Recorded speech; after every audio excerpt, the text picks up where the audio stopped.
𝗦𝗵cie𝘄. Jason's been putting a lot of content up there. I particularly enjoyed this weekend Behind the Block Party with Stephanie, Ronnie's girlfriend, with complete with pictures of Ronnie and the block party. Oh, yeah? That's a feature on 𝗦𝗵cie𝘄.com. All right, good night, everybody. .com. Then there's like Ronnie's poem from Richie's wedding is up there, Walt Whitless. And really, we should have. Did we ever get a handwriting analysis? Oh, we did. I think. We did, because his handwriting is outrageous. Gary, what was the outcome? We're working on it. We have a guy, and we're working on getting him in. Yeah, wait till he comes in, because what this guy had to say was really disturbing. Well, that handwriting is disturbing. You know, I say you can tell a lot about a person by the way they write. Yeah, take a look at Ronnie's handwriting on 𝗦𝗵cie𝘄.com right now, and you tell me if it doesn't look like the letter a kidnapper writes to the family. I told you when I hired Ronnie.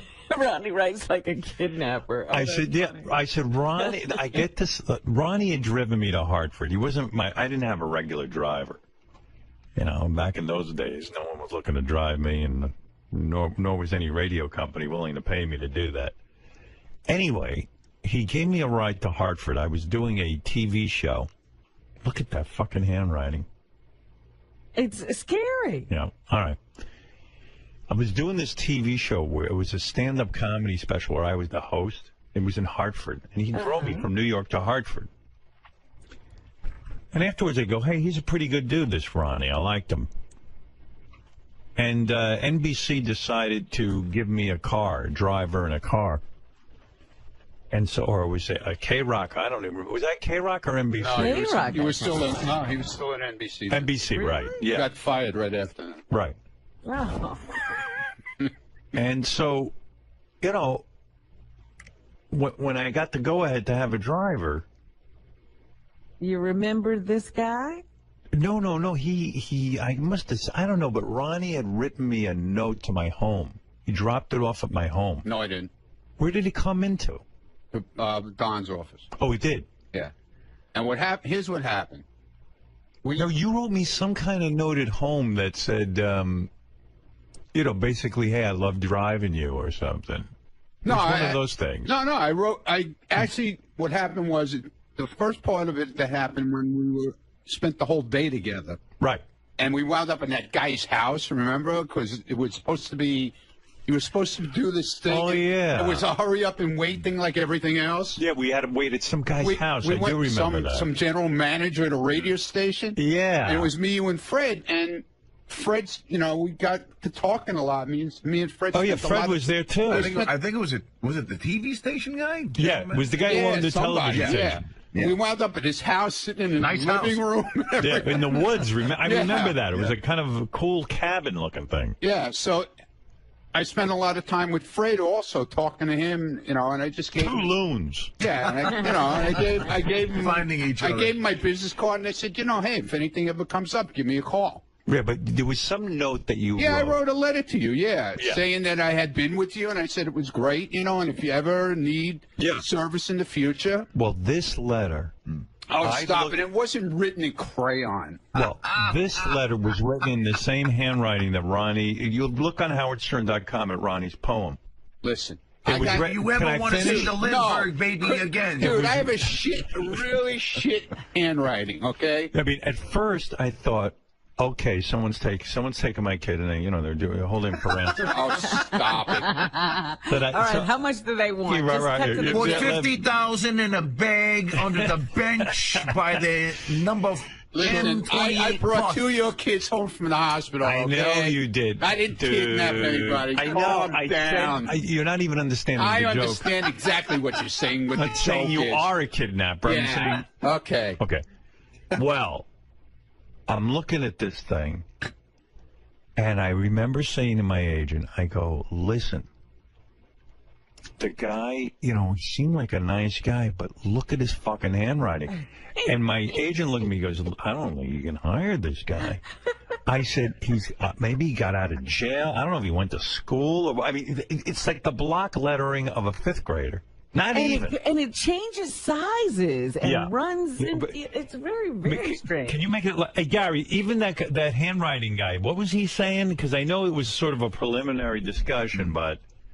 Hold on, let me find it. Give me 2 seconds. Yeah, you got to hear what this guy had to say about Ronnie's personality based on the handwriting. Do I care what Let me see that Well, handwriting. you never care about it. No, I don't care. Look at it. Look, like every letter is like look at the Y. It's all.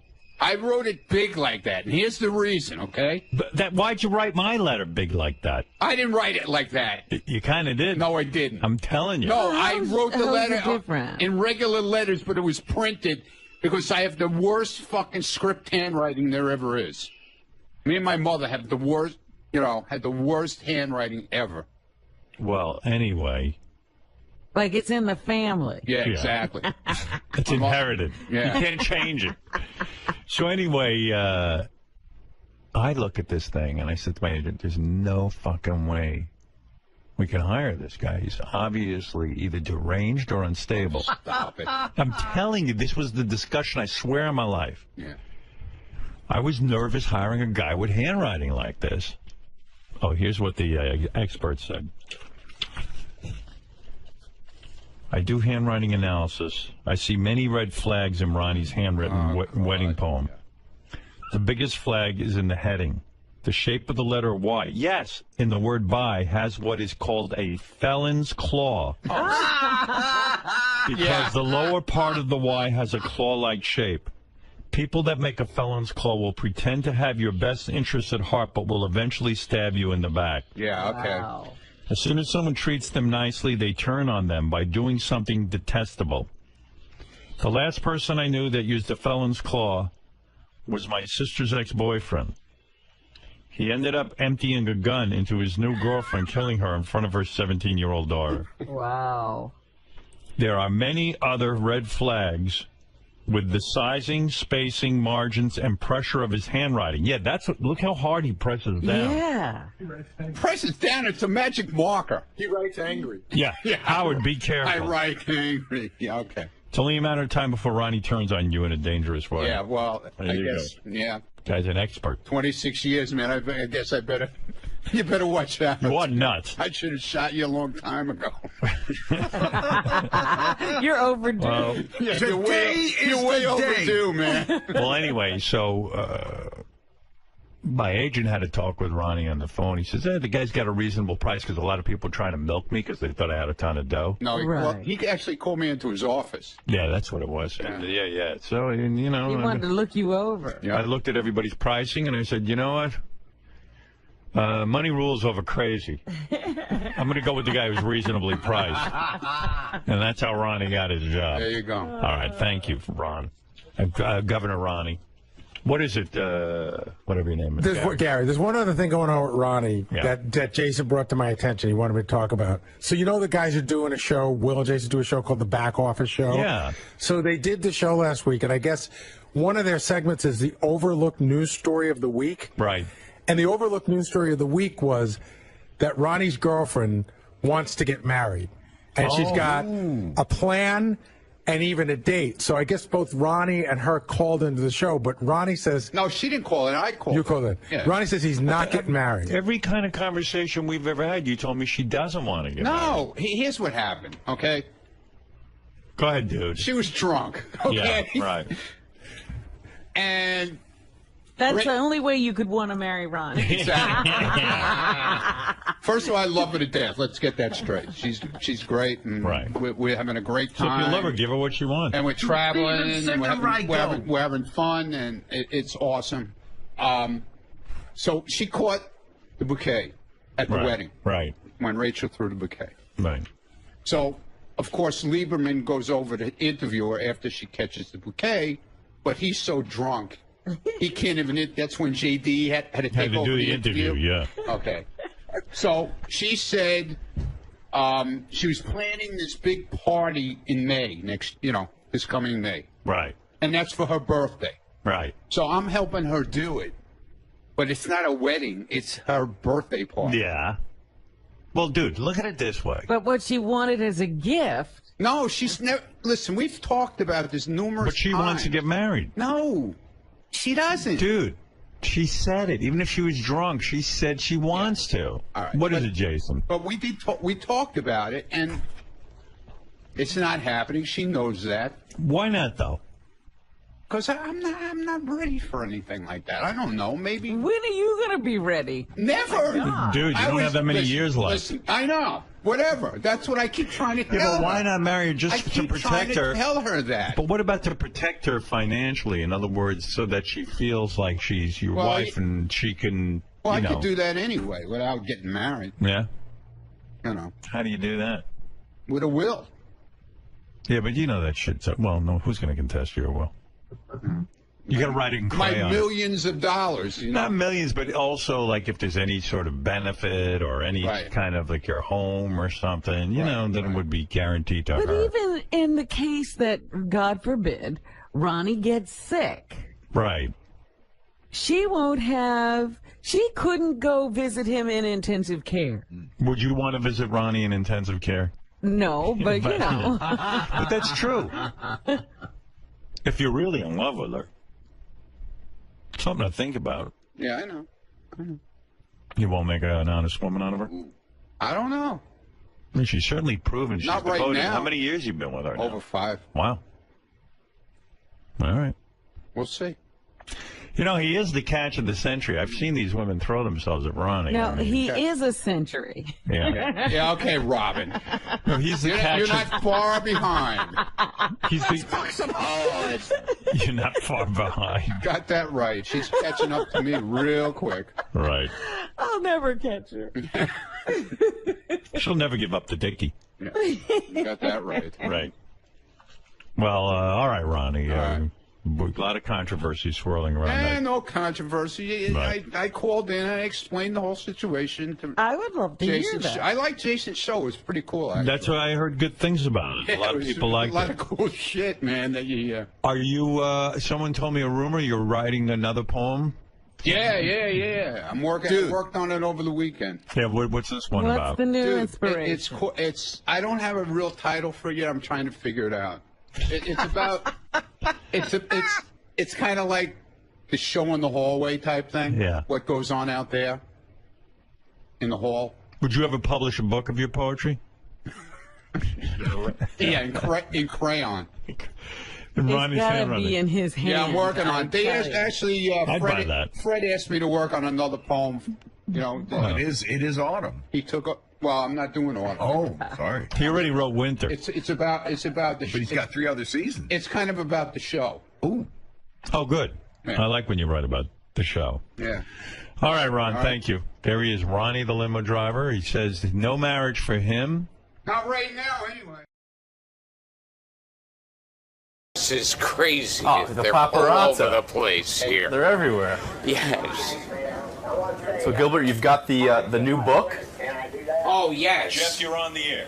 and what else is new? I mean, a lot's changed since the last. Oh, yes. It's just, I'm the new Pillsbury Doughboy. I just thought I'd announce that.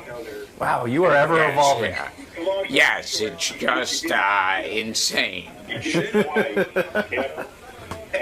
Either way, you can look either way. It's Oh, okay. yes.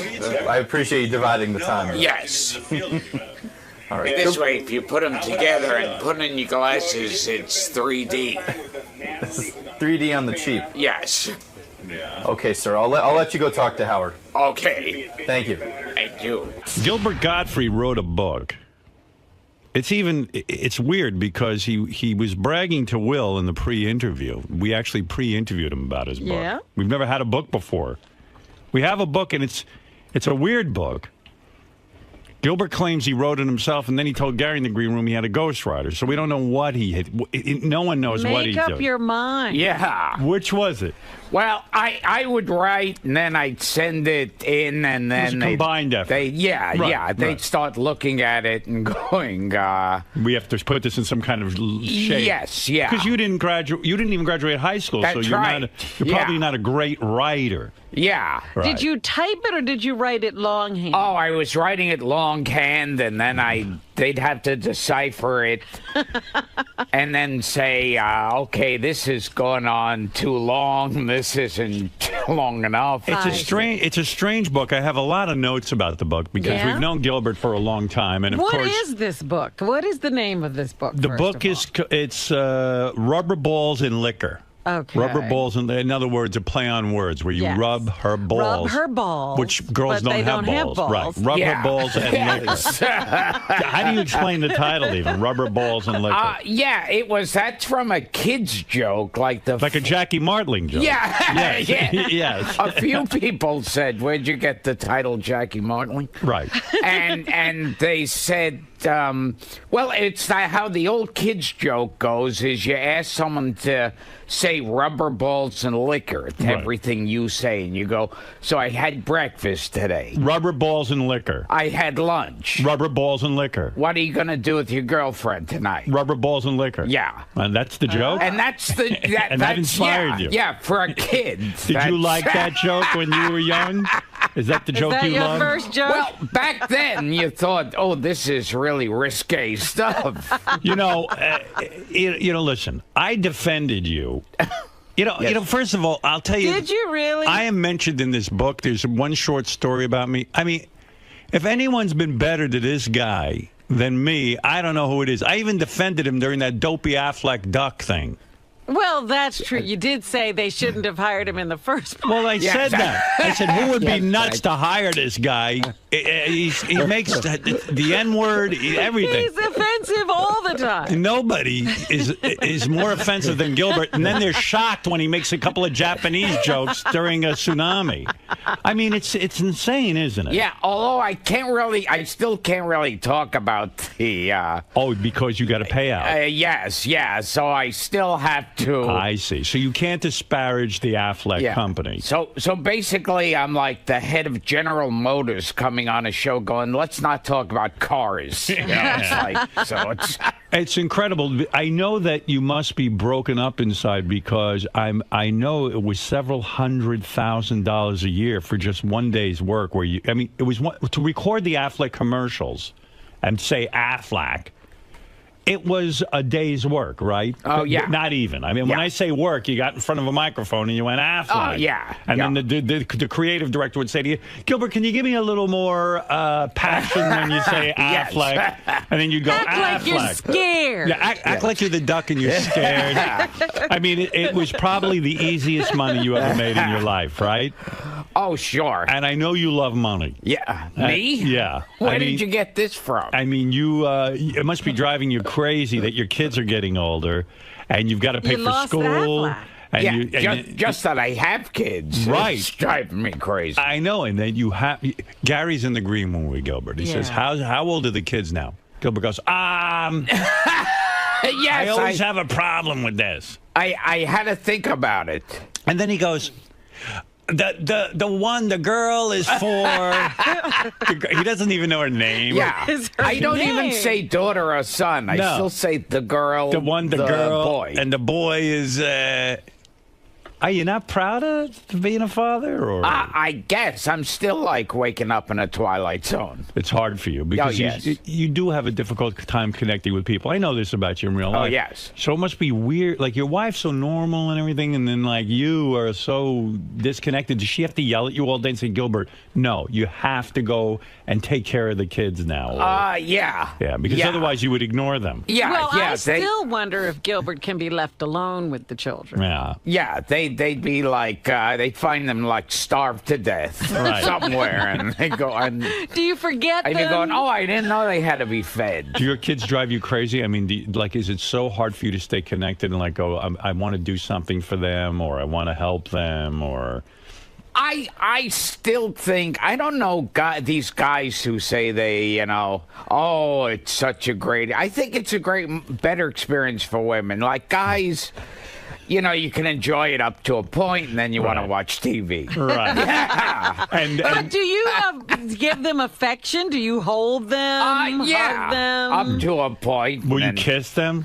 Okay, sometimes. Yeah. Will you kiss your son? Like, oh, you're so cute, or will you just think that's gay? Well, he's still not even 2 yet, so it's not gay yet. Right. Yeah. Do you think? Have you decided whether you'd kiss your son, like when he's 18? Would you kiss him on the cheek and kiss each other, or do you think that that's something that should not be done? I think they eventually decide. Right. They figure you're gross and they're not going to kiss you. Yeah, like, oh God, an old man is kissing me on the mouth. The first thing I'm struck by, at first I thought rubber balls and liquor was about like jokes or something, but this is the story of your life, and yet you leave out huge hunks of things. Like, you don't mention your wife except at the end. Yes. You don't even mention how you met her. You don't mention anything about her. You don't mention anything about your children except you dedicate the book to your children. Yeah. You do? Yeah, Well, that he something. did. Yes, Yeah. I'm like Danny Thomas. Did you find yourself dedicating the book to your children because it's the right thing to do, not because you really wanted to? Yeah, I didn't know who else to dedicate it You to. had so nothing else. Right. So you getting back to Affleck for a second. I know you can't disparage the company, and you got to be careful because you get a payout of some kind. But this has got to be killing you because it was hundreds of thousands of dollars a year. Oh, sure. Did it cross your mind at any time that rather than waste your time on Twitter? I mean, if you could take it all back, would you? Because it's on dopey Twitter. I don't know how many followers you you certainly have. didn't dream that this was going to happen. No, you know what it was like to me, the whole thing, and even with the way the media went. I was a bigger story than the tsunami. Right. You For were. a while. You caused the tsunami. Yes. It really was. Do you think it was worth it in a way? Because didn't this put you back in the public eye, and it's kind of you're a bad weird, boy. It's your bit weird promotion. My Twitter account is like 100 times as much as it was before. And now whenever somebody dies, I get 1,000 Twitters going, hey, what do you got on this guy? Well, are you afraid now to tweet? Because I've noticed your tweets have calmed down in a sense. You have kind of reined it in, right? Well, this is the way I kind of feel. Like, people say, do you feel bad about it? And it's like, to me, it's both things. It's like, I feel like if I get up in the morning one day and I had cornflakes, and after that I lose my job and I'm on the news 24 hours a day condemning me, and so the first thing you'd go is like, oh God, why did I eat cornflakes? And then you go, wait a minute, I ate cornflakes every day for years. Right. Well, you make a good point. Yeah. None of us like cornflakes. This is how you've been making a living. Yeah. You have every day of your life gotten up and made offensive jokes. Oh, yeah. So how can you rethink this now that they've discovered that you make offensive jokes? Yeah, it's like I starred in the Aristocrats. I did the September 11 joke. In a way, Gilbert, you now are in a weird position. You are not tweeting offensive jokes, and you were, for the first time that I know of in your career, you were forced to apologize. That was what I want to know. How did you write this apology? Well, was the apology part of your settlement? In other words, you had to make I don't amends? know where that was. That happened on that, like, first day and a half where there was just... Who advised you to make this apology? I don't know. It was going back and forth, like with the agents and everything. Oh, so this was like a major high-level meeting kind of situation. First time you're in touch with your agent. Yeah, exactly. Was this an attempt? First time my agent called. Was the apology an attempt to hold on to the Affleck account for you? I don't think so. I don't know what it was. It's like that. Those first 2 days, I was a daze. I was like, you were in a daze. Yeah. Right. I was going, you didn't know what had happened. Like, what the hell? After everything I've ever said in my career. Right. I mean, you've used the N-word on our show. You do, things about Jews, about Hispanics, the Holocaust. He does it all. I was thinking, watching it on the news every day and all over the place, I was thinking, okay, so they never saw the Aristocrats. They never watched the roast. You started defending yourself in your mind. And they never once heard of your show. Right. Yeah. It's like... Well, now you were involved with a corporation. Yeah. See, it never would have been anything except the fact that Affleck is did you know that 75% of their business is in Japan? You knew nothing about the company. No. Some celebrities actually look into the company they're endorsing. You don't even care. I mean, who knows what? You think he's investigating 𝗪𝗓𝗍ini? Did you investigate 𝗪𝗓𝗍ini? Do you know do you now look into where most of the 𝗪𝗓𝗍inis are sold? Although this is something even before all this happened to me that I kind of was understood about Kathie Lee Gifford, who got in trouble with the sweatshop. Yeah. Right. And I was thinking everyone was condemning her, and I thought, well, I don't know, does every celebrity who does a commercial, does he hire the CIA to check into it? It's like... Of course not. So you didn't know this. Does the Affleck company call you? How do they fire you? Like, how does that all occur? Oh, see, now it's getting into more and more. Yeah, but I mean, do they call you directly or an agent? Yeah, I found out for sure through the agent. Through the agent, okay. Yes. And so the apology, your agent says, Gilbert, we got to do damage control. Yeah, I think this was a whole across-the-board and the funny part about it is you realize then that, you know, the media needs something to talk about, so they make it into so much... This is what I loved about when they reported it. They said it was comments and remarks that Gilbert Gottfried made. Because if they said jokes he made, people would go like, what? So he's a comic making jokes. Were you afraid for your life at this point? Because it got so heated that people were hating you so much. Did you get nervous? The first 2 days on the Twitter account were like psycho emails. I think these are these people who live there and are waiting. And those were psycho. We're going to kill you and your family. You should die. You were cyberbullied. Yeah. Right. And then after that, it was just this overflowing of fans going, you know, hey, you're making a joke. Yeah, you're making a joke. This is what you do. But the apology itself was so not like you. Did you actually write it yourself, or did someone compose it? Yeah, we said it wasn't your word. I'll be perfectly honest. That was like out of the machine, you know.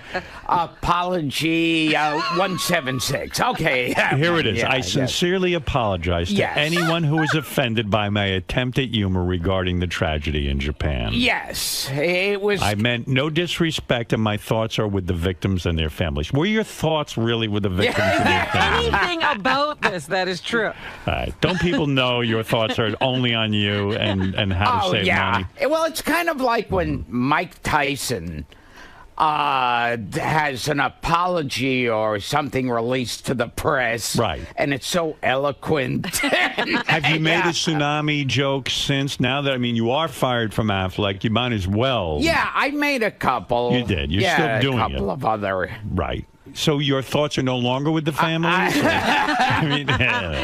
sent out. I sent out a Twitter on Hitler's birthday. Right. Yeah. So this is a tremendous cut in your income because I don't know what percentage of the Affleck commercial played into your income, but I would imagine it was pretty intense. Yeah. Pretty big hit. Yeah. Oh, yeah. Yeah. So you're upset about that, I have to think. Oh, of course. Right, because that was good. Do you think you're able to get any more commercial work after an incident like this, or are you now blacklisted? Are you persona non grata? It's a funny thing because, I mean, the more... See, this is what I realized, too, about... Not that I just realized it about the media. Is... For a while, like, the tsunami was on every minute of the news. Right. And then one day I wake up, and most of the news was taken up one morning by... Chris Brown threw a chair backstage at Good Morning America. Right. Did that take the heat off you? A little bit. And then you see that the newscasters are using the same emotion and same urgency talking about Chris Brown. Right. What was your best tsunami joke out of all of this? When you were in the midst of this, what did you feel? Were there any that you felt were of great quality? Right. That were worth... See, that's the funny thing. They picked out two that came across as the most mean, and most of them were really dumb. Right. When you really that's what I said. He said those aren't even the least bit offensive compared to what else he does. Yeah. I mean, Right. I did one, and I mean, I wish they would have had this one and introduce it with that same thing of like, we're warning you ahead of time. Right. One of the jokes I made was, what do Japanese Jews like to eat? What? Hebrew national tsunami. What? Which is as dumb a joke. Yeah, what does that mean? Yeah. Right. It's supposed to be salami, like tsunami. Yes. Wow, yes. that's not even going far. that's crazy. It's like if people could take offense to that, it's how stupid You are. and basically unfunny. Right. Like, who's the top pop singer in Japan? Gwen Tsunami. You know, it was like I was doing jokes like that.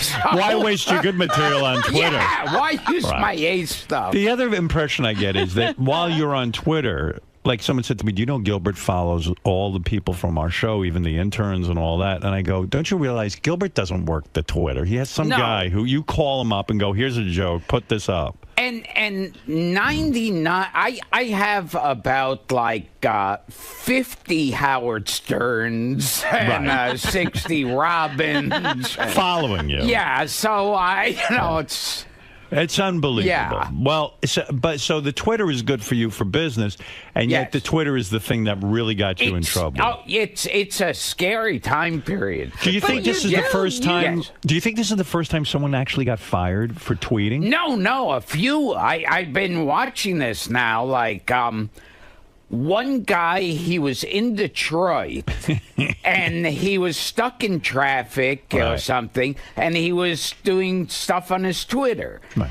And he said, this is the Motor City, and yet nobody here knows how to drive. Which is a pretty funny joke. Right. Certainly funnier than any of the ones I put up. Yes. But,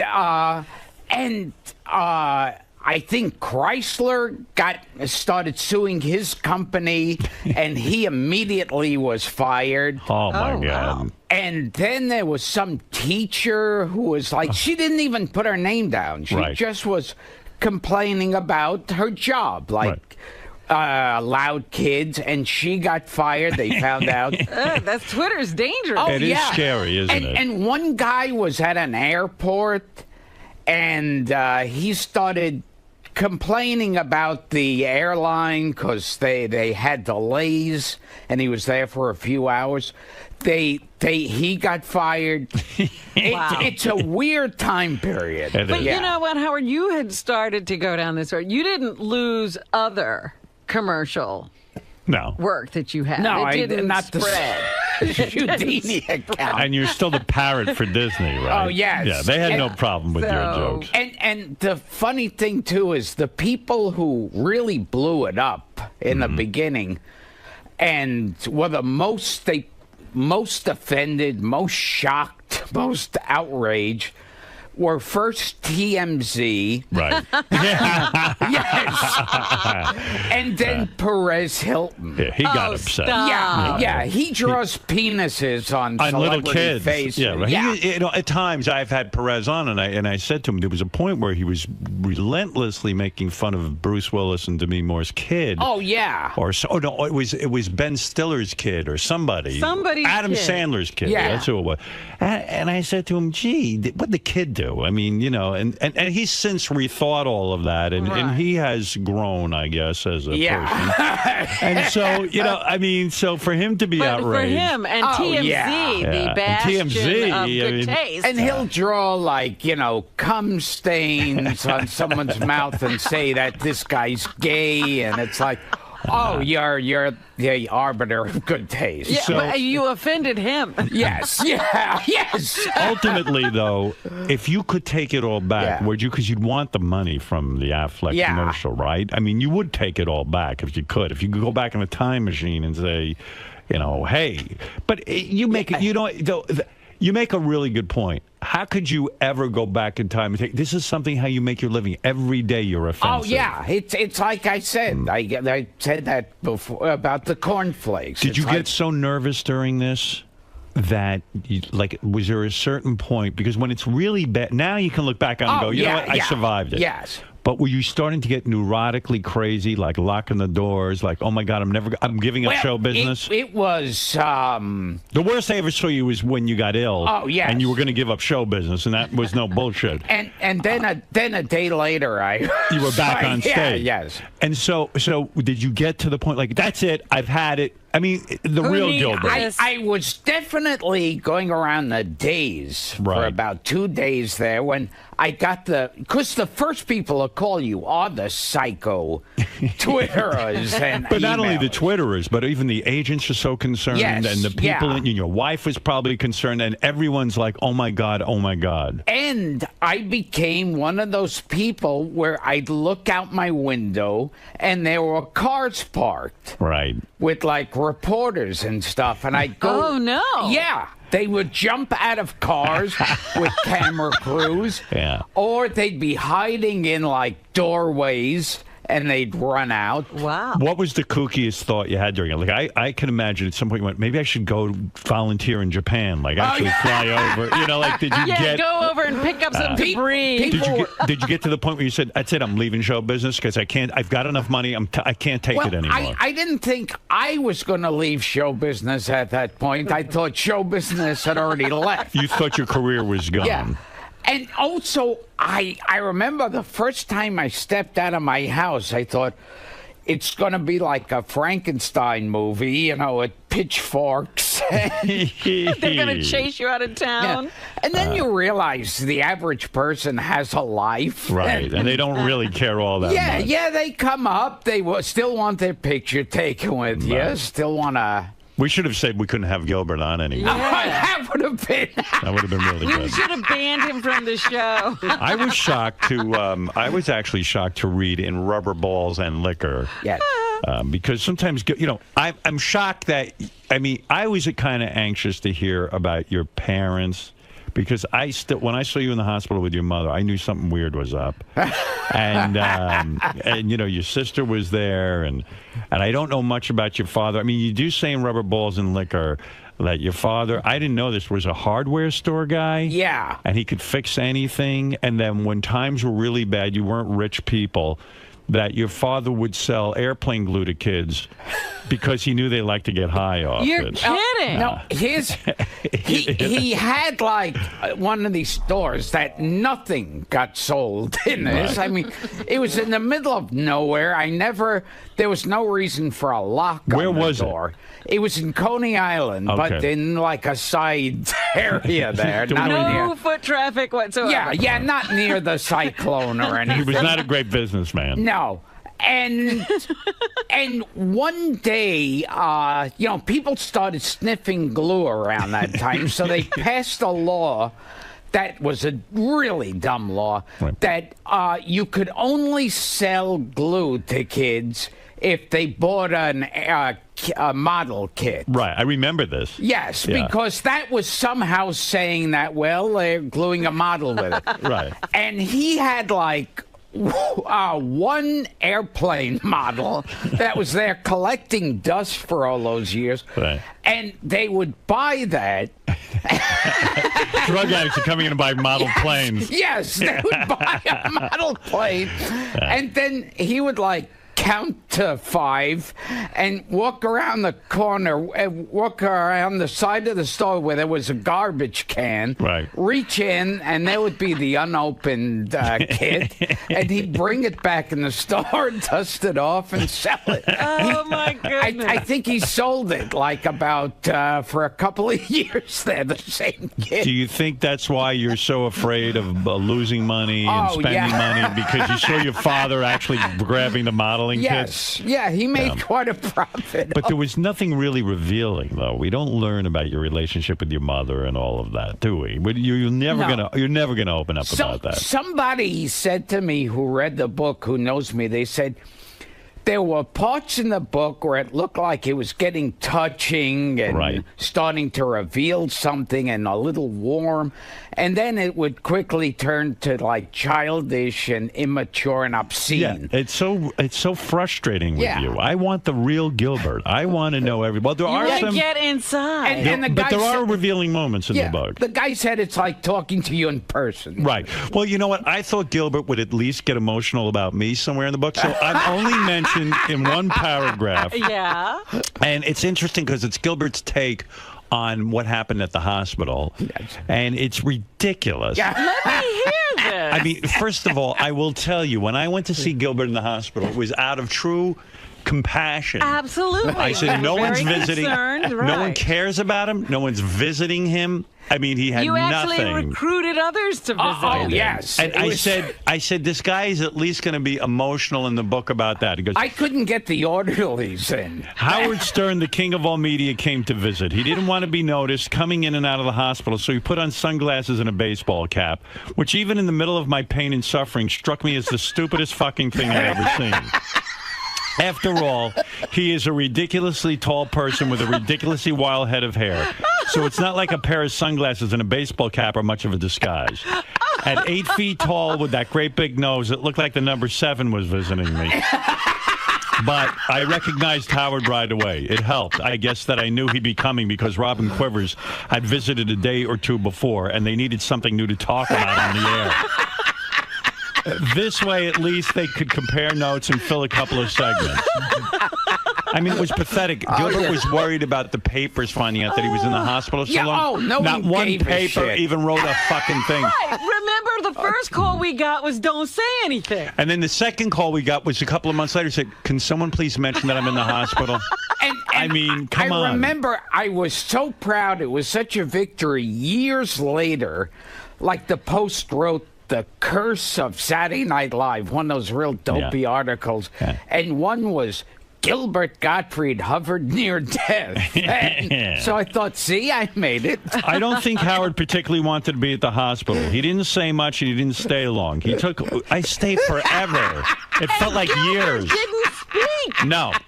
He's the one who didn't talk. Yes. And moaned, I'm out of show business. I wanted, what's it all mean? What are we doing with our lives? It's like Robin on her trip. He took one look at my open stomach and turned red. Right before he left, Gilbert showing me his wound.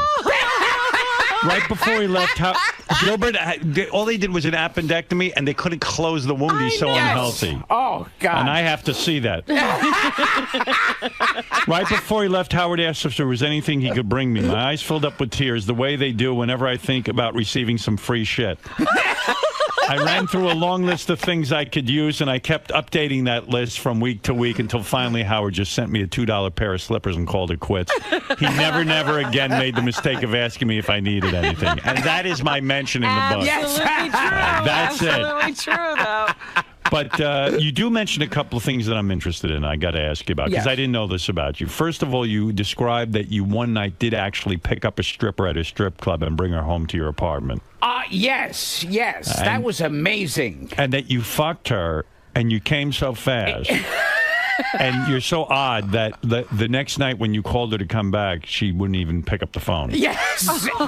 It was, I somehow miraculously got a stripper up to my apartment. How this happened, it was like, that's one of those things like, if you are writing a series, they have certain rules with characters that you can't break. Right.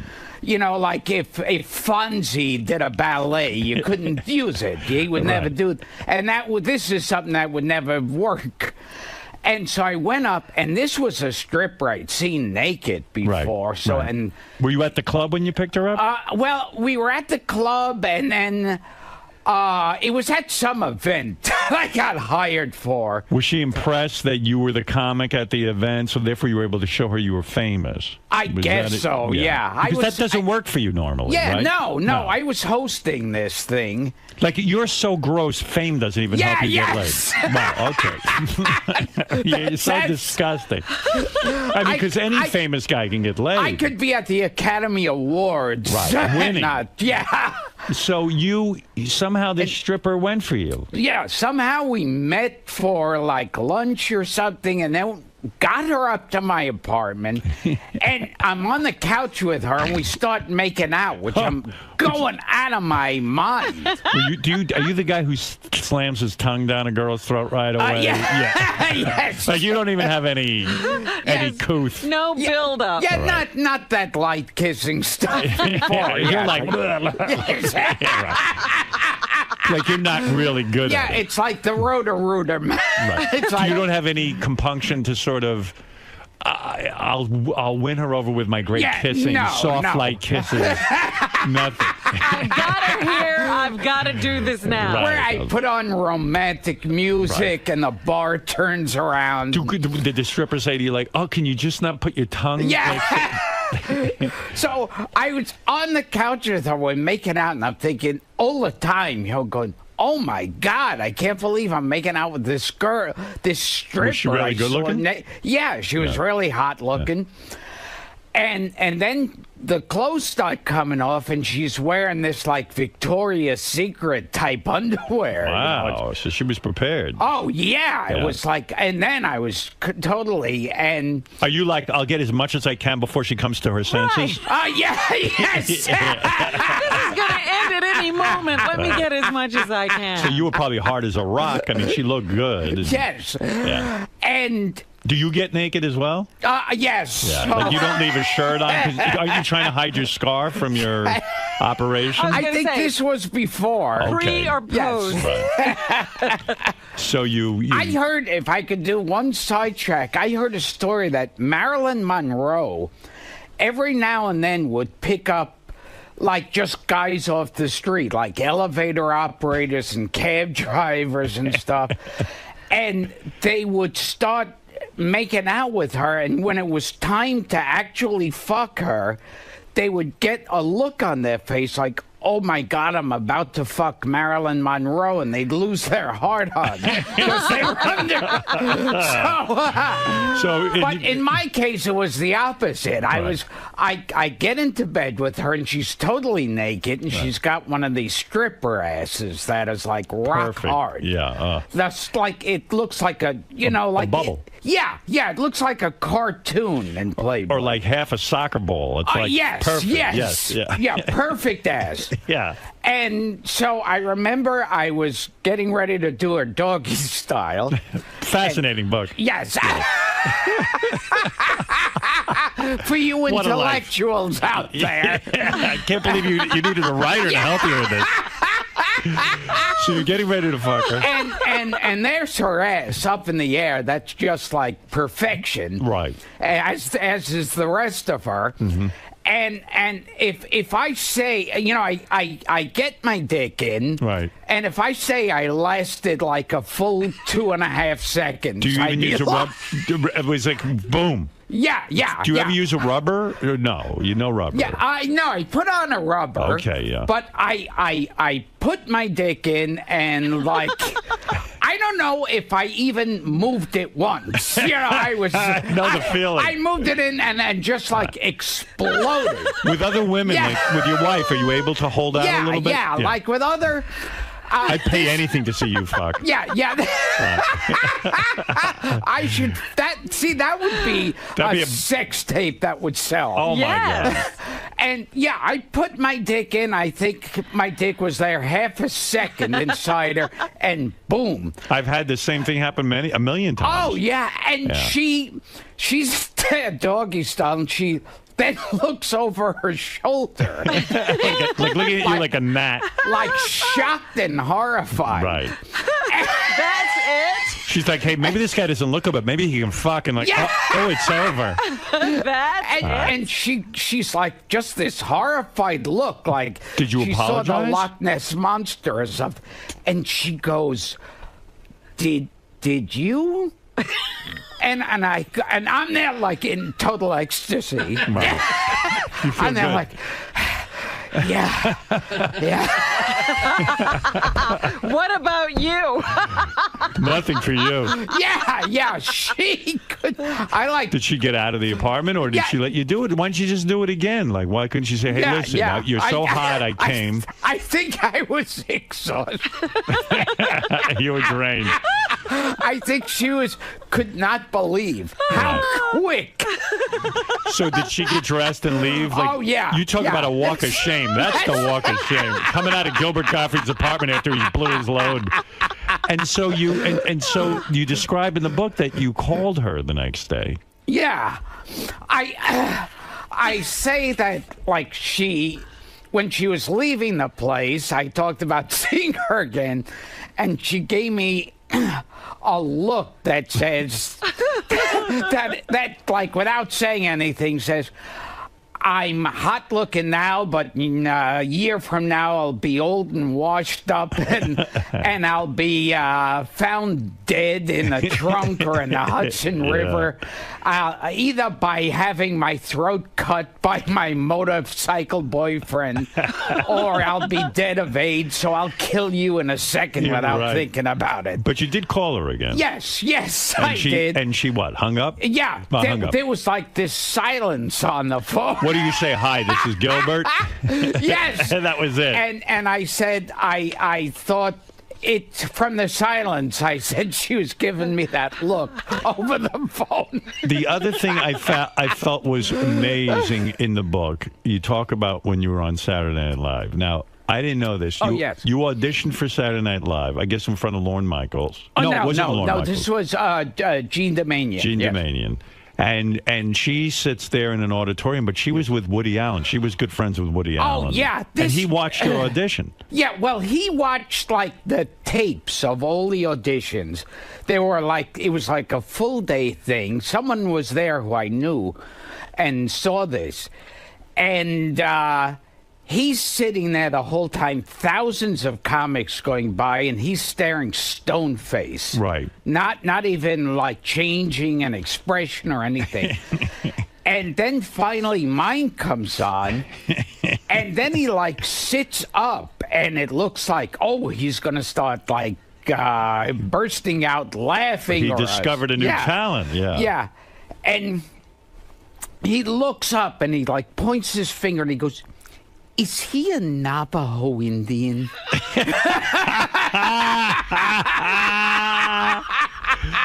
And that was it? Yeah, that was it. And then he sat back down. Navajo Indian.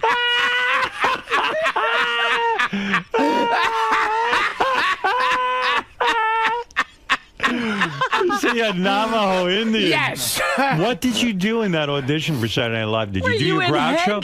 I'll never understand you. What did you do? Did you do your Groucho at all? Did you? He would have loved that. I know I should have, because he was friends with Groucho. The thing I'll never understand about you and Saturday Night Live is you do so many great characters. This used to drive me nuts. You do, you know, if you just for the rest of your life did Groucho and Dracula. You know, Dracula Gottfried, and did your 𝗙ance𝘄𝗿𝗍. Just has 3 impressions right there. Or your Jew that sings. Oh, yes. If you had done that, they would have. Why didn't you do characters on Saturday Night Live? Well, no one would ever describe me as self-destructive, certainly. But you didn't want to distinguish yourself in any way. You're like the least competitive person, and yet you're in a competitive business. Yes. I don't get it. It makes no sense.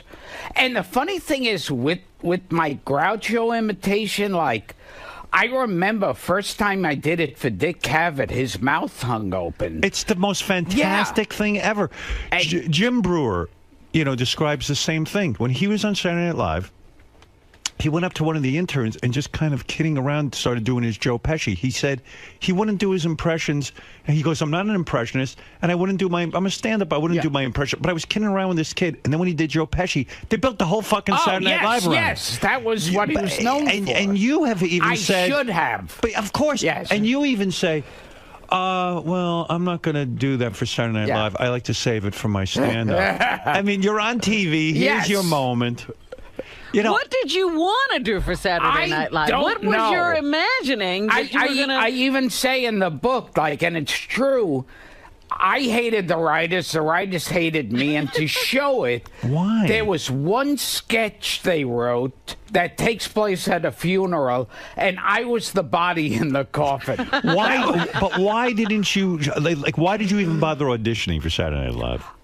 God knows. And then it was weird because I read other people's interviews about auditioning for that, where they said they were terrified and they hated everyone else in the room, and it was just driving them nuts. And I remember when I auditioned, I was like, I didn't even think about it. I was there. I wasn't even... You didn't care? Yeah, it didn't strike me as anything. I auditioned, they brought me back, and I auditioned again.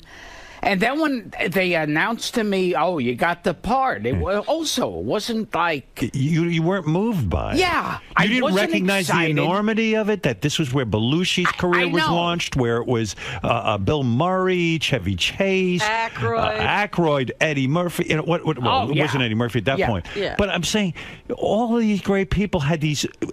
unbelievable careers, and this is your moment. It just doesn't occur to you. Although with that season, I think it was...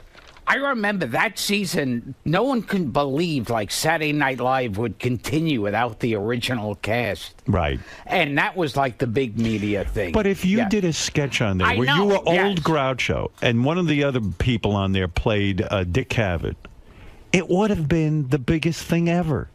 You would have been as big as a Billy Crystal who went on to do movies. Like, it is like the two biggest compliments as far as my impressions go is when 𝗦𝗵cie𝘄𝗿𝗍 was amazed at my Groucho imitation because he was it's friends brilliant. with him. When you saw 𝗦𝗵cie𝘄𝗿𝗍, you did it for him? Yeah. What did you do? What did you say? I was on his show and I was going, and there's been many songs about mothers, and there's never been that many songs about fathers. And except for Harry Ruby, he was a songwriter at the time. Dick, why did you never interrupt Groucho? Yes. Why is that? And then the other greatest compliment I got was on Thick of the Night. Alan Thicke. Yes. Yes, I You're remember. You're going to really bring up Thick of the Night? Yes. Well, he was a regular on Thick of the Night, Gilbert. Yes. Yeah. He's up there in the catwalk. Never know when it's going to come down. He lives up there, a strange man. Alan Thicke was the best show. His big thing was you never knew who was going to come out of the catwalk. Oh, yes. All the characters were going to come out. And the show is a horror scene, yeah.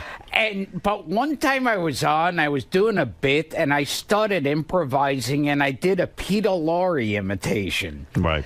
And when I got off, Vincent Price was one of the guests on the show, and he leans over and taps me on the shoulder, and he goes, I loved your Peter Lorre imitation.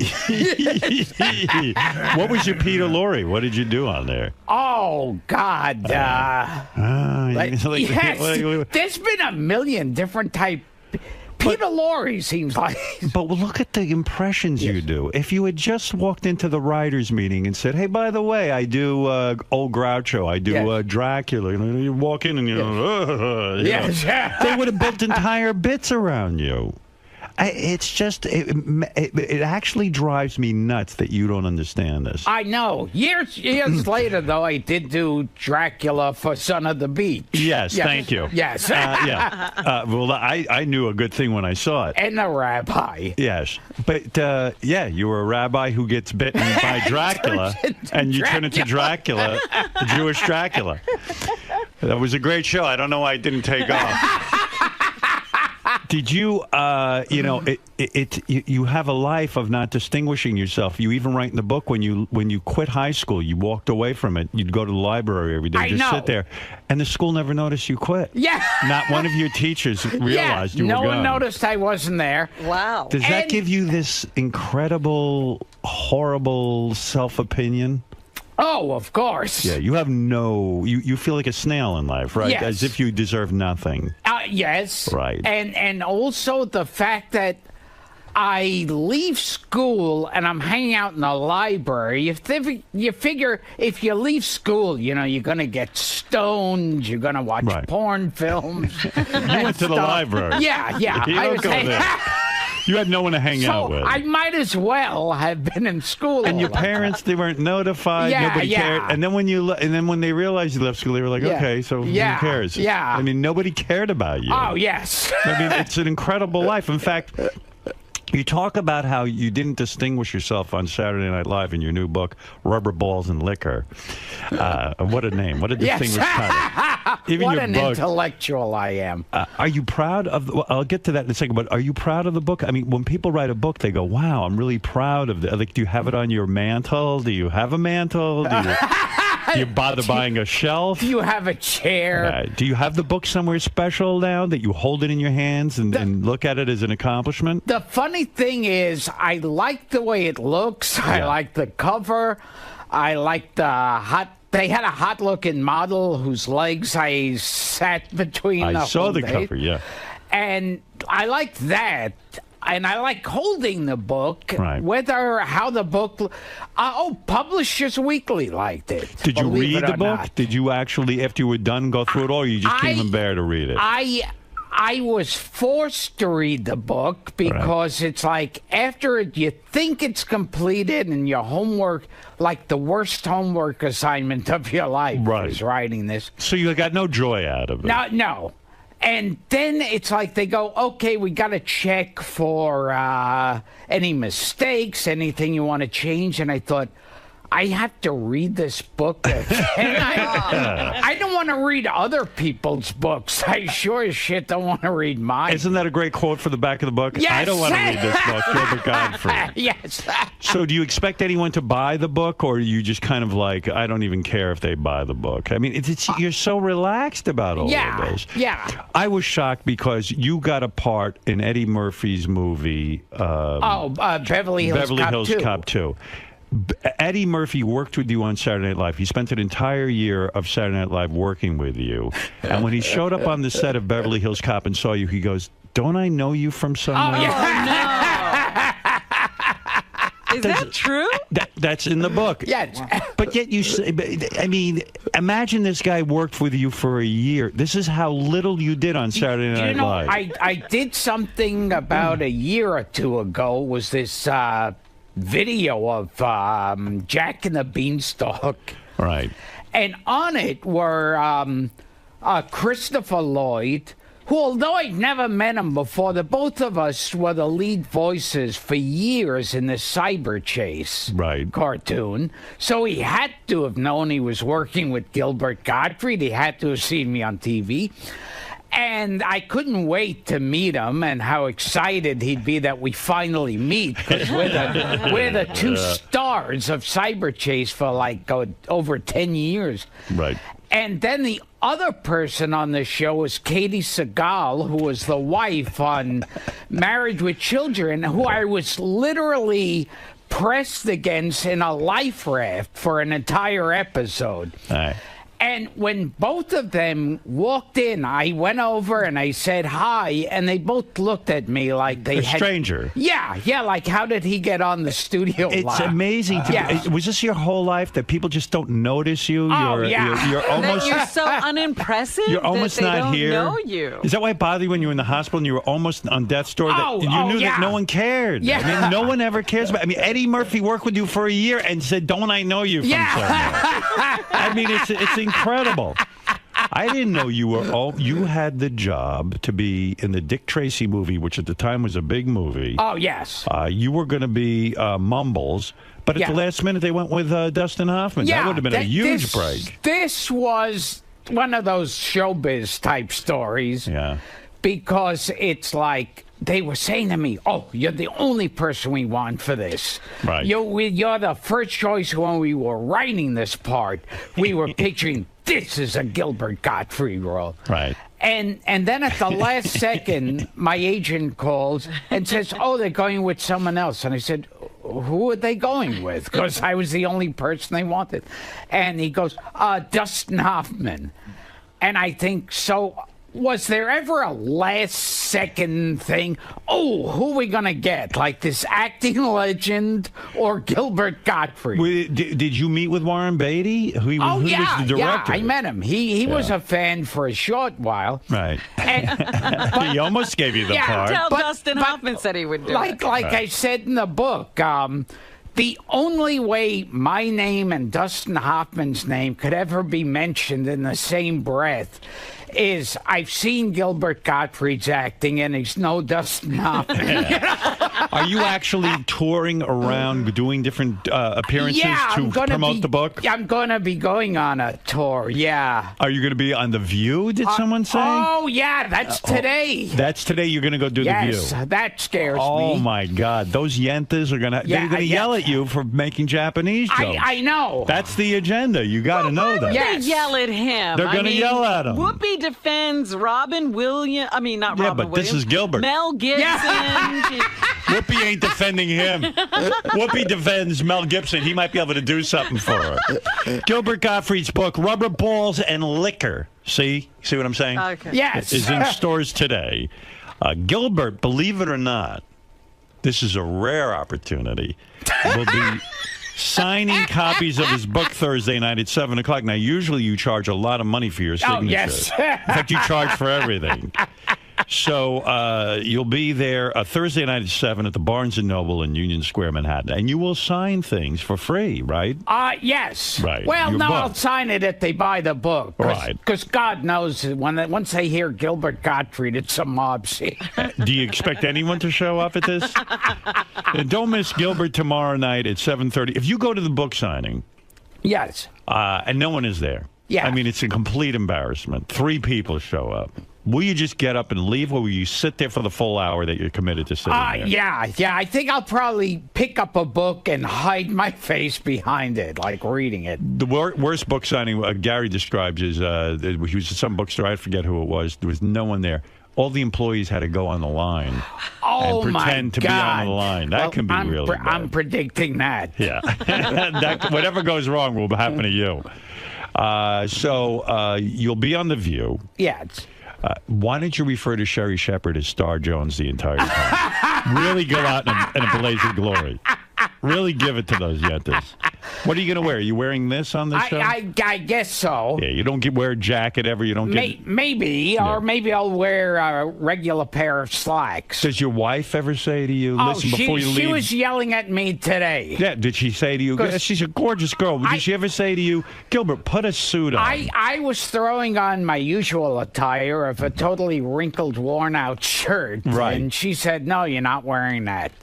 And do you ever take someone's, like, I see Jerry Seinfeld shows up with a tie, and he always has a suit on. He's dapper. Yes, you will never try to upgrade your image. I feel it's important. You owe it to your public. To look good. Yes. Yes. And my Twitter account is @RealGilbert. And the book is called Rubber Balls and Liquor. Good luck on The View and with all your touring yes, around. And there's GilbertGottfried.com. And I also have a video on Funny or Die called Too Soon. Saw that. Oh, yes. Very good. Do you ever say to your wife, I love you? I'll leave you with that thought. Do you ever tell her, I love you? No, but don't give her any ideas. Do you ever get emotional with her? Did you cry at the birth of your children? Just when I'm angry. I see. Did your wife say to you, why didn't you mention me in the book? Why didn't you talk about me at all? Yeah, and you say what? I point to the very back of the book where I say something like, behind every great man, there's an annoying Jew bitch.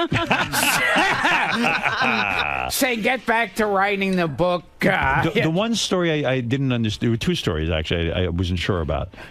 And you say in the book that not every story is true. Do you say that to protect yourself legally, but they really are true? Well, it's like I do start out stories and then I do end with like being filthy and dirty. So I see. Yeah. Was your wife disgusted with the tsunami jokes, or was she supportive during the whole crisis? I I don't know. I think she was saying, okay, now you're going a little too far. Right. She was scared during the whole thing. Although when you really look at them, one day I'll have to put them out again because most of them are so just dumb. But at the time, did you find yourself saying, like, were you trying to justify all this to your wife, going, I don't understand. After all, I make these jokes all the time. And she's like, who cares, right? To this day, yeah. I kind of think I have made such worse stuff. I mean, on this show in like But were you running around the house saying that to your wife, all this rationale? Yeah, I can imagine what was going on there. Where were they then? Where were they? Oh, yeah. Where was the outrage? Yeah. It says also in your book you were once on the Tonight Show and you got trapped in your dressing room. Yes. Yeah. No. In the bathroom of the dressing room. And you dug a hole through the door. Yeah. It was a sliding door. It got stuck. Yeah. And I started tugging on it and pulling and banging. And usually when I'm sitting there trying to relax in the dressing room, there's a knock on the door every 3 seconds. Right. With someone. This time there wasn't. And I'm pounding and panicking. I finally get it open a little and I see a phone there. Right. And I reach my arm out and I'm just half an inch from the phone. So I can't get that. This is like that movie with the rock climber who had to cut his own arm off. Yes. Yes. And then finally I see this metal trash can there inside the bathroom. And more out of anger to make noise or something, I'm pounding on the door. And I notice it's chipping, and I see a tiny bit of light. Talk about a movie. Yeah. A tiny ray of light comes in the bathroom. Oh. And so I start pounding, and I'm cracking off more of the door, and I'm ripping the rest with my hand. I climb through a hole in the wall. Like a dog. Yes. Do you think they intentionally locked you in there? Like I think so. Who knows what they did? It became like Die Hard. Then it was like. I have to say there was one touching story in there that I read that really moved me, where you described that there was a time in your life that you were working at a movie theater and you would time the sex scenes. You would time the sex scenes in the movie. Where was this? I was working the concessions. Right. When in the theaters, when Equus. Oh, Broadway show, there. right, yeah, and Equus. It was Richard Burton in the lead role, and it was Equus that was this award. And I just had it timed. There was one part where a girl gets naked on stage. Right. And there was like that inside alarm clock in my head where I didn't even have to pay attention. And I ran upstairs and would catch the nude scene. And you knew exactly what time the nude scene occurred, and you would figure out how to do it. Yeah. Also, Gilbert describes he once worked in he was working at a club or something, and a group of Mexican guys had figured out how to climb through the rafters and watch women go to the bathroom in the bathroom. Yeah, really? I had seen them. It was this really decrepit club and the backstage area was like it looked like plywood walls tacked together. It was really awful. Yes. And there was like these Mexicans were climbing up like rats in the crawl space between the ceiling and the top of these wobbly rooms. And finally, I'm looking at them, and they don't know how to speak English. And they, like, with a crazed smile, they invite me up. They wave their hand. They see they got a fellow pervert. Oh, yes. And they boost me up. And I don't even know where I'm going, why I'm following them. And we're crawling like rats with me and a group of Mexicans.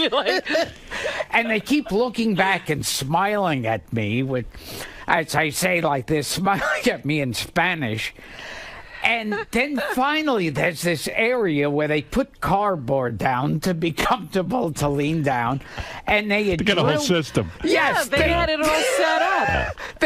They had punched holes in the ceiling there, which was easy because the ceilings were like cardboard, and the walls were shaking as we were crawling on them. And I looked. They point with a giant smile, like look in the hole, and you could see women sitting on the toilet. And were they disgusting looking, or were they hot? I mean, did you feel some? I mean, you're looking at the tops of. Did you feel terrible about this? Were you happy they had shown it to you? I mean, because I would think this is a terrible violation to stare at women while they go to the bathroom. I thought this is certainly something different. Right. And so you enjoy? Did you beat off? You never reported them? Did these guys beat off, or? I'm sure they were. I was like getting scared because the walls were shaking, and I thought I could just see myself crashing through the ceiling and killing some Would you girl. watch the women wiping their asses? And did you find that instructional or interesting? Well, I stay out there. This is some book. You know, Gilbert's book is a real rags to almost something story. It's great. All right, look, let's just say you've lived the life of a 3-year-old now for most of your life. You're a terrific guy. Gilbert Gottfried, I wish you tremendous luck with your book, Rubber Balls and Liquor. You will not be hearing him as the voice of the Affleck, ever again. Who knows? Maybe they'll come back. How did it feel when you saw every comedian on earth being offered an opportunity to get your job? Right. Oh, yeah, that shows how everyone the respect. Yeah, they really care about you. You know, sometimes people go, I'm not auditioning, I'm in support of Gilbert. Gilbert, leave us with one final Japanese victims joke, if you will. You're so well known for that. Better yet, don't leave it, Willie. Yeah, okay. You're going to do the View, huh? Oh, yeah. They're just going to yell at you, right? Oh, yeah, I'm sure. I don't know about that. Well, Joy will be... Joy will defend you as a comedian. Yes. And then Elizabeth Hasselbeck will just beat you up. Don't you go, I think he's disgusting. I don't agree with what he did, but he is a comedian. I will defend that. Yeah, that way you could be on both sides of the fence. Well, Barbara will just take on that queenish tone. So, Gilbert. She probably won't even be there. And then even comics who defended me, I saw them doing that work. Yeah. Well, I thought it was disgusting and wrong, but he does have a right. Right, And yeah, I thought, okay, you know, great. come on. You know. How about he's a comedian? Who gives a fuck? Oh, It's yeah. funny. It's jokes. He's trying to make it be humorous. Good luck. Good luck with the book, Gilbert. Oh, thank Gilbert, Yes, Rubber Balls and Liquor. yes. It's really a story of triumph when you think about it. Yes. It's a story. It was the original Rubber Balls and Liquor was written by John Steinbeck. Yes. Yeah. Did you consider any alternate titles? Yeah. It was originally going to be called Gag Reflex, and so I thought that's good because it's a blowjob joke. That sounds. But I thought Rubber Balls and Liquor was even more disgusting and immature. Really encompassed the full Gilbert Gottfried story. Is there any way they could order out for cupcakes while I'm here? Yeah, you picked the wrong day. You're one day early. Just so I could spit in them or put my dick in them or something. Do you want to come back tomorrow just to do that? Yeah, I might. You should get your own cupcake. Yes. Called the I Stuck It In the Cupcake. Yes. Now, Gilbert, you highlight a particular story of an encounter you had while in the hospital with Howard. Yes. He reads the whole thing, I it's funny. It's like you know these. I've been on Howard like more times than Howard has, I think, and yet in the book I have a mention for like about half a page or something. And it's not the most complimentary story. Yes. You tell them. You make them. Well, that's the way I talk. Yes. He's a bastard of a friend. That yes. Really do in the hospital. Well, I hope many show up at your signing, and best of luck.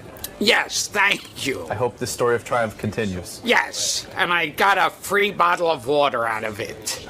Till the next time when you can spit in some cupcakes. Okay, Wheels, go ahead. I was going to say Gilbert was awesome yesterday listening to the playback. You were laughing like almost crying laughing. Well, when Gilbert does that impression of Groucho, the old Groucho, which is the one I'm interested in. The best. Because I remember that as a kid watching Groucho on like 𝗦𝗵cie show, and he was fucking 900 years old, and he would just go into these long stories, and 𝗦𝗵cie was hanging on every word, and meanwhile they were long, boring stories. Well, all of them used to do that. Yeah. You know, even Johnny Carson and Merv Griffin, Right. they so respected him that would let him bore wouldn't everyone. interrupt him. Yeah. I know. I've had that experience on the radio where there's someone who's of great importance comes in, and then they don't really say anything. But Or their timing's gone, and Right. the stories don't have an ending. And the fact that Gilbert does an impression of that is just the funniest thing to me. I mean, all of his impressions are funny. But I got a weird thing going on with Gilbert, and I don't know really. I'm going to have to deal with it. What's the weird thing? The weird thing is that the last time Gilbert was here, when Gilbert leaves and when any guest leaves, there's always cameras on. We have Howard TV, Howard 100 News. They go out there and they ask a few questions. And I guess the last time Gilbert was on, the last time before this, he went out in the hall and he started spitting on all the cupcakes that we eat here. Yes. And it was really disgusting because, first of all, we get these beautiful cupcakes, and, you know, the staff really looks forward to them. So he would, like, spit on, and it was really gross. I didn't think it was particularly funny, but okay.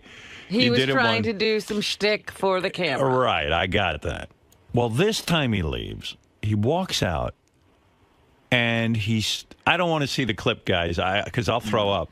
What did he do? He walked out and he just started spitting all over the walls and spitting everywhere. For old time's sake. Oh, no.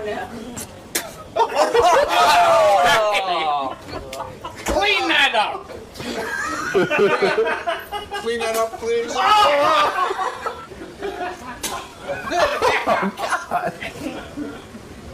And, you know, my first reaction is he must really be angry with me. I mean, not on any conscious level, but he must just be really depressed and angry because when it's like spitting on me, you know, it's completely disrespectful. I know he'd probably say I was just trying to be funny, but you're kind of,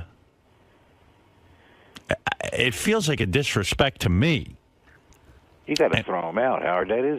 Is he spitting at the Tonight Show? No. Is he spitting at Letterman? No, and he didn't spit at The View the other day either. Right, okay. Howard, it was so disgusting. What was he doing exactly? I didn't see it, but I just saw when it was done. There was one right where we keep the cupcakes, where we put all the food out. There was a big one there, and there was a big one on the wall, and then there was a big one on the ground. And it was one of those ones, I'm not, I don't want to gross you up, but like it had color. You know what I mean? So like you couldn't miss it. So he's hawking loogies. Yeah, and it was just, it was, and I'm going to throw up. And when I found out about it, like Tim was livid. Well, Tim's right. I mean, you know, because Tim told me they had to call a special cleaning crew in to clean it. And you don't just wipe that up. Yeah, somebody had to clean that shit. Tim and goes, you know this what? is bullshit. And you want to talk about being elitist? That's horseshit. I mean, a woman has to come in and get on her hands and knees with gloves and clean that. Yeah, with special chemicals. Yeah, I mean, you got to feel some compassion for the person who's going to have to clean up your mess.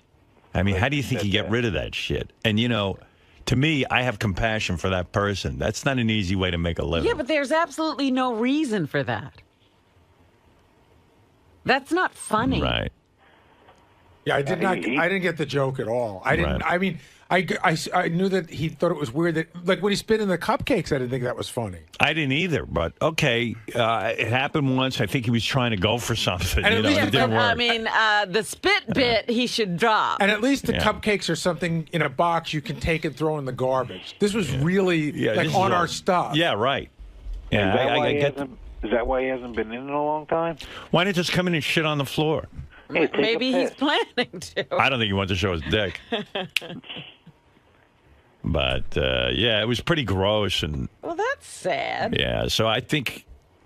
He's another one of those guys. You know, you're having that discussion with him yesterday about his inability to capitalize on his own talents. Right. And he says, well, nobody's ever said I wasn't self-destructive.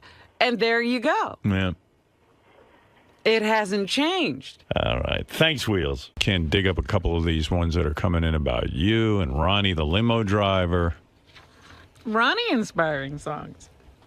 Yeah, well, you know, I heard him on the wrap-up show, and he gets defensive. It's weird. It's weird, that whole wrap-up show thing, because he gets defensive and people aren't even goofing on him. I don't know what's going on with him. Dude.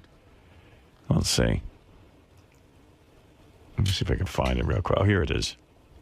You don't have to say it to her all the time. Howard is asking, are you in love with her? And either you are or you aren't. Well, I said it a few times, so what does that mean? Do I have to keep repeating it? It's not like I'm not... But John, are you in love with your wife? Absolutely. Right. That's the answer. Yeah. Okay. So are you in love with Steph? I like her a lot. See, when you say that, Ronnie, it sounds to me like you're keeping your options open. No, I'm not keeping... no. Right, I'm with her right now, okay? I'm not with her. I always question her. See, I have this hang-up, and I talk to my shrink about this, okay? I have this hang-up. Why is she with me? And what does she say? Because she loves me. He goes, I question whether she loves me, because I think sometimes he thinks he's me. You know how people always rap about, like, because of my famous, that's why Beth's with me? But he's nobody. You know what I mean? Like, he goes, I question why she's with me. Yeah, there are a lot of women who've wanted to be with Ronnie for... If anybody really, to get something. If he doesn't even understand the question. If he really listened to the question, you question why she wants to be... If any woman ever really loves someone, it's you. You're not famous. You're not a rich man. That, but I still have that hang up because I saw shit that my father went through, okay? What'd your father go? Not you, my father. No, it's me. Not you, dude. It's me. No, my father. No. Not you. It's not and your father. Don't you say a word to me, okay? Who? Because you, whenever something is going on, you know how to attack me. Robin? And I say whatever or whatever it is. And you contradict me, whatever I say. You know what? When you're under the gun from him, all you do is sit there and laugh. You can't answer either. You got no comeback to him either. So don't even go there with me with anything. What has this got to do with me and you? Because I was listening to this shit. He's nuts. Because I was listening to this nuts. shit I am fucking nuts. You really are. I am fucking nuts. I was laughing. Everybody fucking here is out of their fucking minds. You're nuts. Everybody who works here is nuts. Ronnie, in their own the guy fucking asked way, you okay? a question. Why can't you say you love Stephanie? And it's then got you nothing go, to do with you. Why right away you think it's you? Because you just gave I said shit with my father, you want the answer? not with you. It's not your father. Yes, it is. Your father was famous? No, I'm not famous. The woman your father was with wasn't after his money. He had no fucking money. How do you know? Because I know. Where's his money? He had nothing. I know where he lived. He had shit. But still. You're comparing yourself to me. No, I'm not. You question whether she loves you? What do you have? She's not a gold digger. What is she with you for then? Yeah. Don't talk. Don't talk. I'm just asked a good question. No, you can talk. All right, I'll talk. I'll ask the same question. Don't talk. Ronnie, you question why your girlfriend is with you. That's just my hang-up, okay? I'm sorry. What do you have that she's after? You got nothing.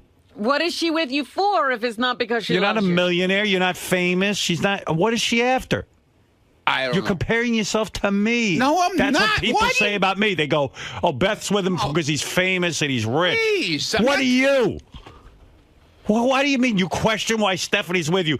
You're a fucking limo driver. Yeah, okay. She loves you. How do you know? How do you know she really loves me? She loves you because she's not after anything. It's fucking words. That's all it is. What, is she after money? Does she want I don't know what she. I don't know what do you think she's after? I don't know if she's after anything. It's just in your something mind, in my head. Okay, so in your mind, what do you think she could be after? You. Right away, what is she after? Nobody, everything doesn't surround around you with me, okay? What does she think you're after? Your apartment? Those Playboy mud flaps? Stop it now. That big tire in your basement? Yeah. What do you think she'd be after? Why do you think it's you, though? It's not you. You're not listening again. This is why you're funny. You don't even know why you're funny. I'm not funny.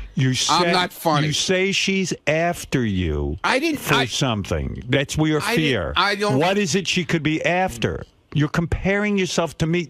Yeah, in my case, someone could be after something. What's she after? I'm not comparing myself to bottles you. of Mambo? What is she after? I'm not comparing myself yes, to you you. are. I am not. It's got nothing to do with your father. What has she gained? What has she gained? Tell me this. The woman who was with your father, was it after anything? Yes, she was. Okay, what was she after? Whatever money he did have, money, she was yeah, after. 3 cents, that guy. Boy, Whatever. Was she, she's a real gold digger. She was digging her way right to the middle. I discussed this with Stephanie. She knows all about it, okay? I'm not it's even not about criticizing you. Of course it is. Oh, God, why is everything Why can't about you see you? it?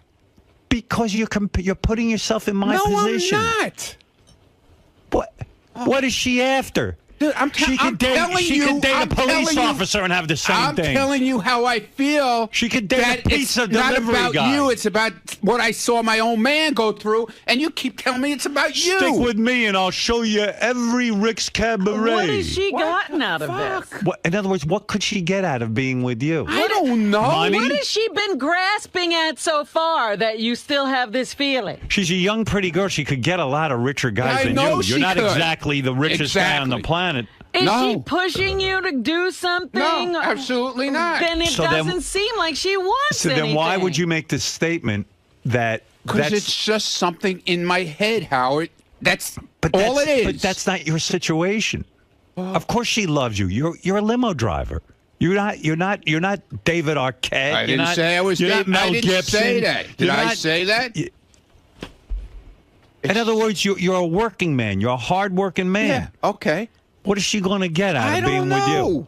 I don't know. What's she going to it's inherit? Just something in my head, okay? And she's hanging out so long to get it. He goes, I always question whether she really loves me. I think he thinks he's famous like me. That's the only thing I can think. Right, Robin?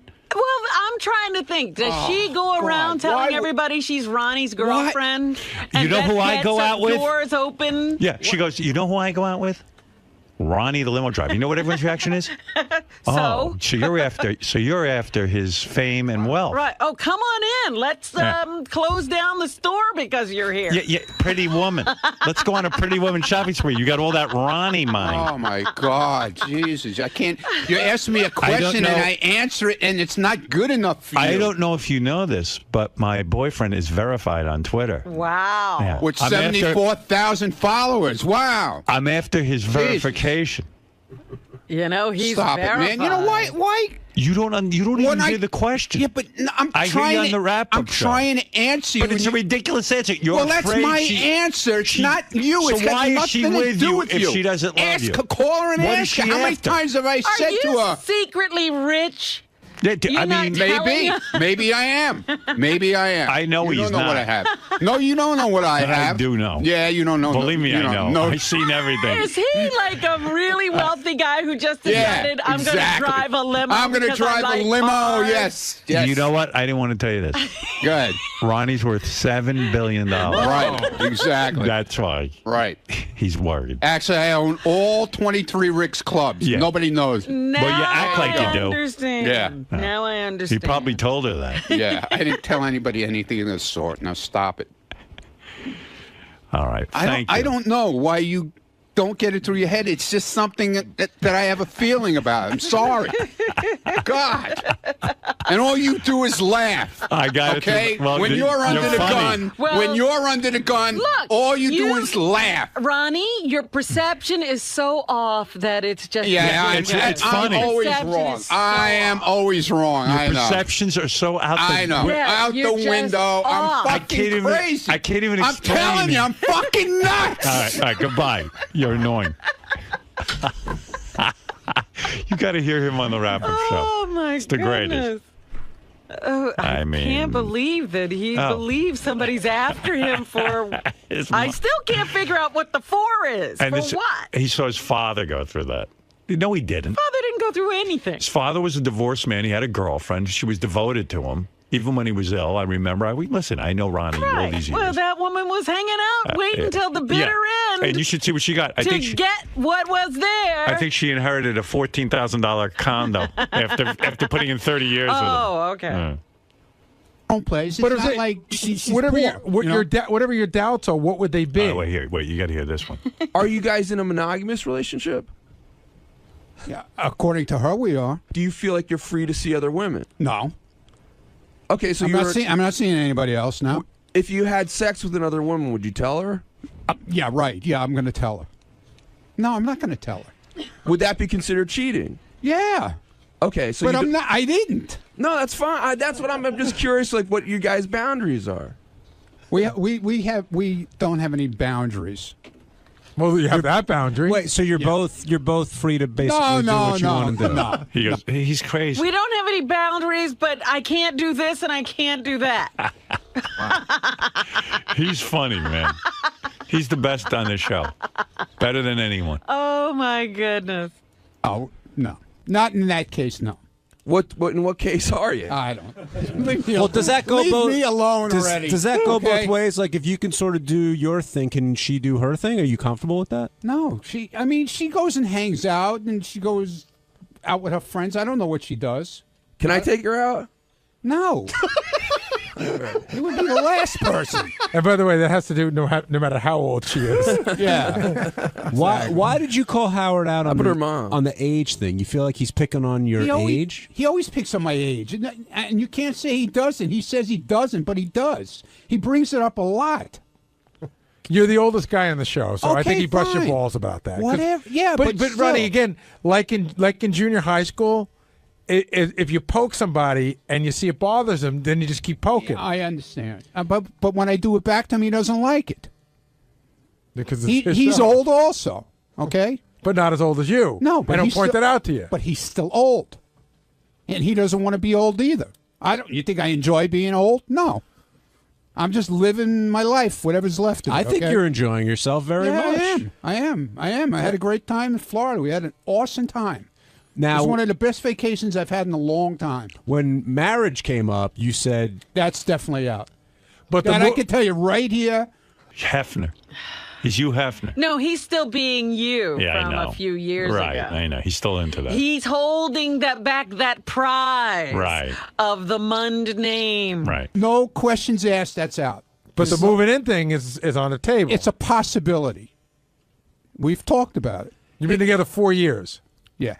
When you say marriage is out, like, because I know a lot of people say it, but they still say, okay, I want to become a couple, and I want to live together, and I want the idea to be everything the same as marriage, just not officially married. Is that what you mean? Listen, if she moves in, that's it. There's no other relationship. There's nothing. There's not going to be engagements. There's not going to be put a ring on her finger for 10 years. There's not going to be any kind of diamond ring. But if she does move in, the idea might be this is our lifelong partners. As long as it might last. Do you think at one point she may want that stuff, though, Ronnie? What? A ring? She says no. And I told her it will be no. And if she insists, that it's going to be no, that she wants it eventually, then it's done. Ah, she's a saint. I told her no. Look at him. But those guys on Bubba said he looks like that mustache is from the Civil War reenactment. Excuse me. I guess he's Ron Perlman. Right, not Ron Munn. Right. Worried. He's worried she's after him for something. Oh, boy. What could she be after? She's with him. She's working 3 jobs, this girl. I know her. Yeah. She works her ass off. And he's worried that she doesn't love him. I don't think the Munn name opens even his door. He has to open He's it worried. himself. I think he thinks he's famous and rich or something. He's living some sort of delusion. Something he's got, and she's going to get it. She's going to get it. What are you talking about? Why don't you just change your name to Howard? She goes, what? Howard. H-O-W-A-R-D. Howard. Why? Are you crazy? You're crazy. Okay. Listen, she has her own thing. She does her own thing. She wants the Munn name. She works 2 jobs. I know. Believe me, I know. She's a hard-working girl. She ain't getting anything out of being with you, that's for sure. Yeah, I mean, she looks like a gold digger from the description. Right. And she's not. I can see that. I think she just wants to be. I think she just wants to be a mun. Because you know how. I don't get you, man. I really don't. I don't. It's just, I know you don't. It's really something that's in my fucking head. I'm sorry. It's got nothing to do with you. Sure. I understand. I told you about this a long time ago. Yeah. You did? I forgot. I'm sorry. Oh, don't tell me we didn't talk about this. All right. We did. Okay. And you agreed with him? Years You were in ago. the car. Years ago. He's driving. I don't want to crash. He'll drive me into a lake, and I can't get out. You know what? He's so full of shit because we talk about stuff all the time, and he'll deny it from now until next year, okay? I'm not denying anything. Who knows what you say? Yeah, okay. All right. She's still trying to make it out. She ain't a gold digger. She's a dirt digger. Because believe me, you got nothing. I don't know what you're worried about. You don't have some mass fortune that she's after. It's got nothing to do with that. So why do you think she'd be with you if she didn't love you? What do you think she's looking for? Yeah, she's not. It can't be the mun name. The mun name closes doors. It doesn't open doors. Yeah. Listen, I don't know. People hear mun, they close the door. Where in the world is he such a big shot? I don't. Maybe Rick's I didn't Cabaret. say I was a big shot. When did I say I was a big shot? At Rick's Cabaret, he walks. No, I didn't say. When did I say it was a big shot? Bragging that this is her man. My man is Ricky. Listen, I don't love him. I don't love him, but when he dies, I'm going to inherit his empire. Right. I mean, she's sitting there. She's talking about what a wonderful lover you are. She really enjoys being I understand with you. that. She's a great kid. She's a great girl, man. Kid. That's what's cool about it. You're a good kid. Hey, kid, get over here. One day you play your cards right, you'll inherit my nothing. Right. You'll inherit this. My NASCAR memorabilia. You just don't get it.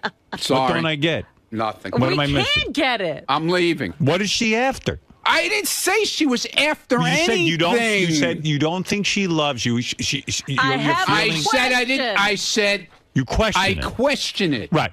So what would she be after? When will you get an answer? I didn't say she was after In anything. your fantasies, why is she there? Since she I doesn't don't love you. know. That's what I'm trying to figure out in my head. What you think you've got that somebody's going to give up their entire life for? I didn't say that. All right. I didn't say that. I really got to know what. Yeah, I'm depressed now. They're after. Maybe I should go take some. How many other women Let me are drink after? some of that shit. What did you drink? I want to know. How many I other want to drink women some. are after Ronnie? Nobody. Maybe did you copyright that phrase topless? No, I did not. No, I so didn't. She can't even inherit No, that. I didn't. I didn't. Because dating Ronnie is her stepping stone to nowhere. Topless. To topless. Who said she was is a stepping stone That's for what anything? I'm saying. This is what you're saying that this is what's going on. It's got That nothing she to must do be with that. into you because of where she can get or No, what I she never can get. said that. I never said that. Did I ever say that? Yes, you said I have a question of why she's with me. Yeah, exactly. But I didn't say that she's into it for getting money or whatever. Well, what would she be into I don't it for? know. What would she be into it for? Oh my God, Well, man. he does have a lot of Twitter followers. Yeah, she's going to inherit all of them. Do you go everywhere and people go, "Hey, there's Ronnie, the limo driver"? I mean, maybe that's what she's It happens. It happens. It does happen Right. when we're out. Right. So maybe that's what she's after. Yeah, in your mind. exactly. Right. Oh, okay. Well, that makes sense. She wants to be. Yeah. No, you're that's so not. famous. I didn't say that. I never Then said what could that. it be? How can you? I got nothing. You got nothing. You That's got it. nothing. So why would she be after? All right, listen. We all agree on that. All right. Thank you. Yeah. Thank Before you. Nancy calls in and says she's sick of hearing me, let me go. You know the girl from yesterday. All right. All right. She doesn't like it. I'm You know, leaving. Ronnie has like over 600 skull T-shirts. Maybe that's what she's after. Ah. Yeah.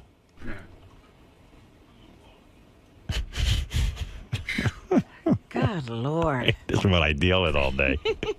He drives me around. He's going to lock up the windows and drive me into a lake. and you're going to be laughing. Ron, Yo.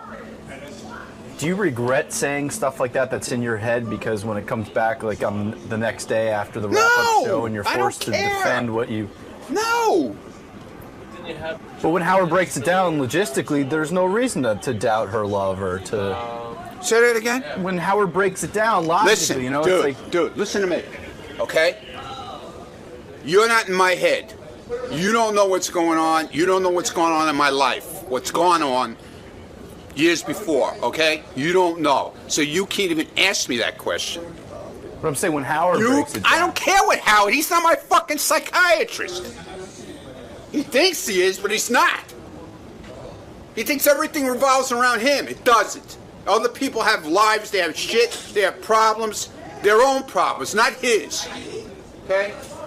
Why when Robin laughs does it drive you so nuts? I mean, everyone laughs on the show. Everyone laughs at each other.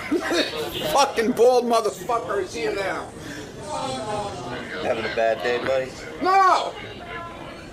No, man, it just makes my Twitter followers go up. Oh, all right. You know? It's all Just party. keep hammer, man, hammer. Go ahead. It's all part of your master plan? Yeah, my master plan. This is my master plan. Sal, please come with me. Oh, you can't come and bother him. But Ron, everyone busts balls. Everyone laughs at one another. Why would Everybody's fucking nuts here. Don't you understand that? Well, why does Robin's cackle really? It just goes right through you. Because she sits there and knifes people left and right, through the back, through the neck, and then when she's getting on the fucking, you know, she's on the fire, all she does is sit there and laugh. She's got no answers. Listen to what went on this morning. Listen to the playback. All she did was laugh through the whole thing. She can't answer either. Isn't part of her job though to fan the flames, to keep things kind of going? But she's as fucking crazy as everybody else around here, okay? Mm-hmm. Are you included in that crazy? Yeah, I'm fucking nuts. All right. Check. You getting married? I'm not getting married. When did I start getting married? That's what these guys are saying. You told someone. Get the fuck out of here. When's the big date? This is awesome news. What's going Bullshit. Don't put fuck. You know, Doug, you're a fucking asshole. Get the fuck out of here. Don't put words in that goddamn idiot's mouth because he'll make a whole story of it. Who's going to Ronnie's wedding?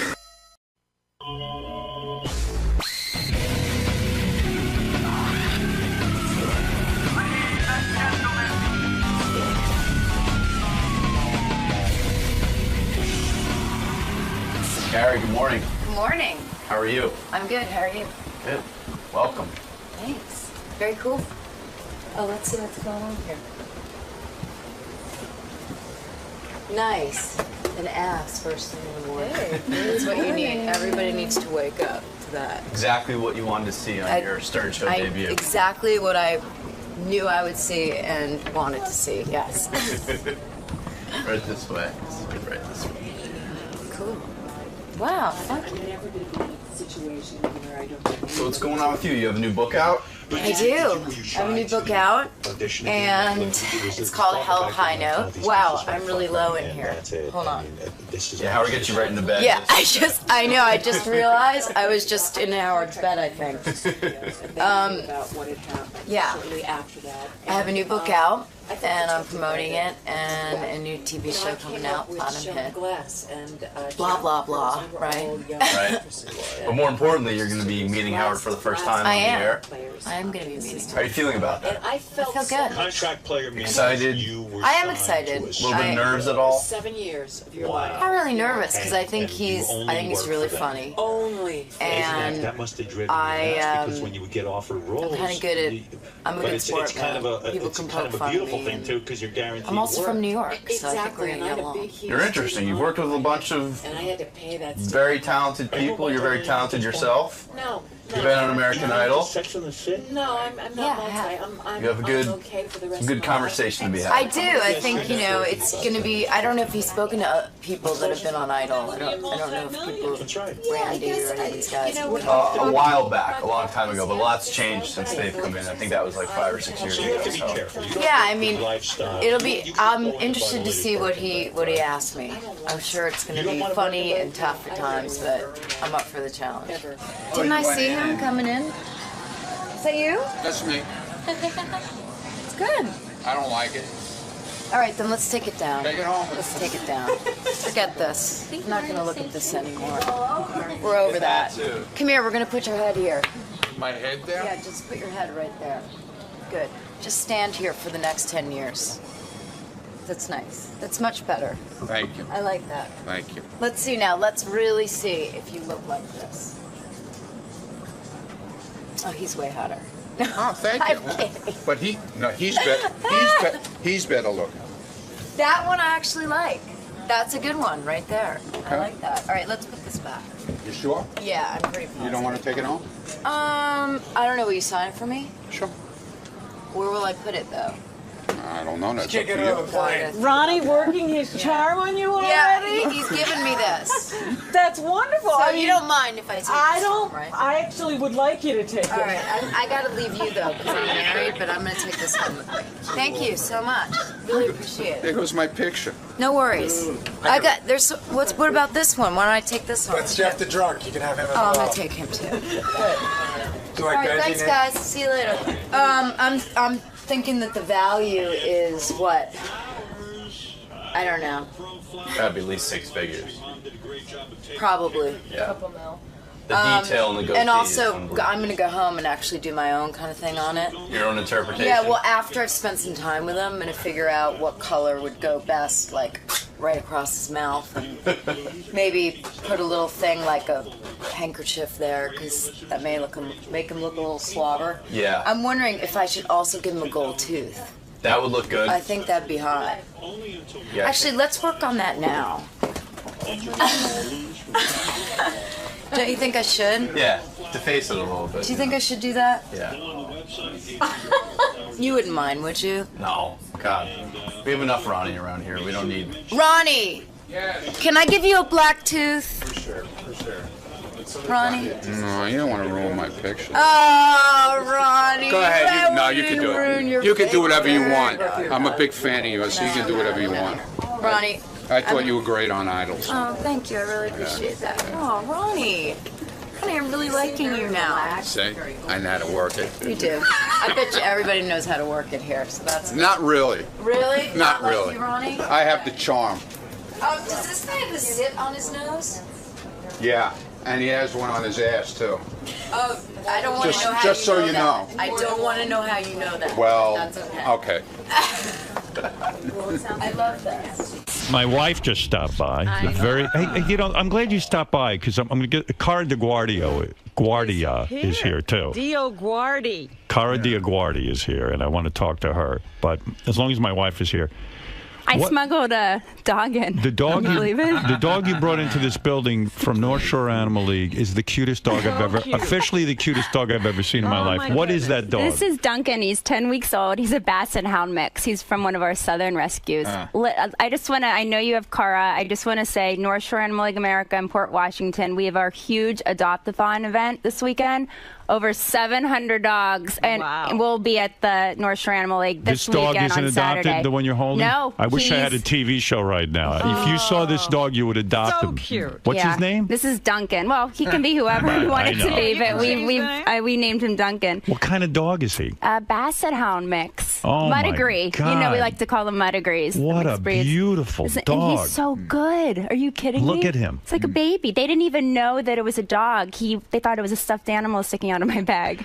In the building here, because they don't let dogs Yeah. up. How old is he? 10 weeks. 10 weeks. Oh, Neutered, completely ready to go. He'll be available this Saturday. I love him. Yeah. See, I don't know how you volunteer there because I see these dogs and they don't have homes.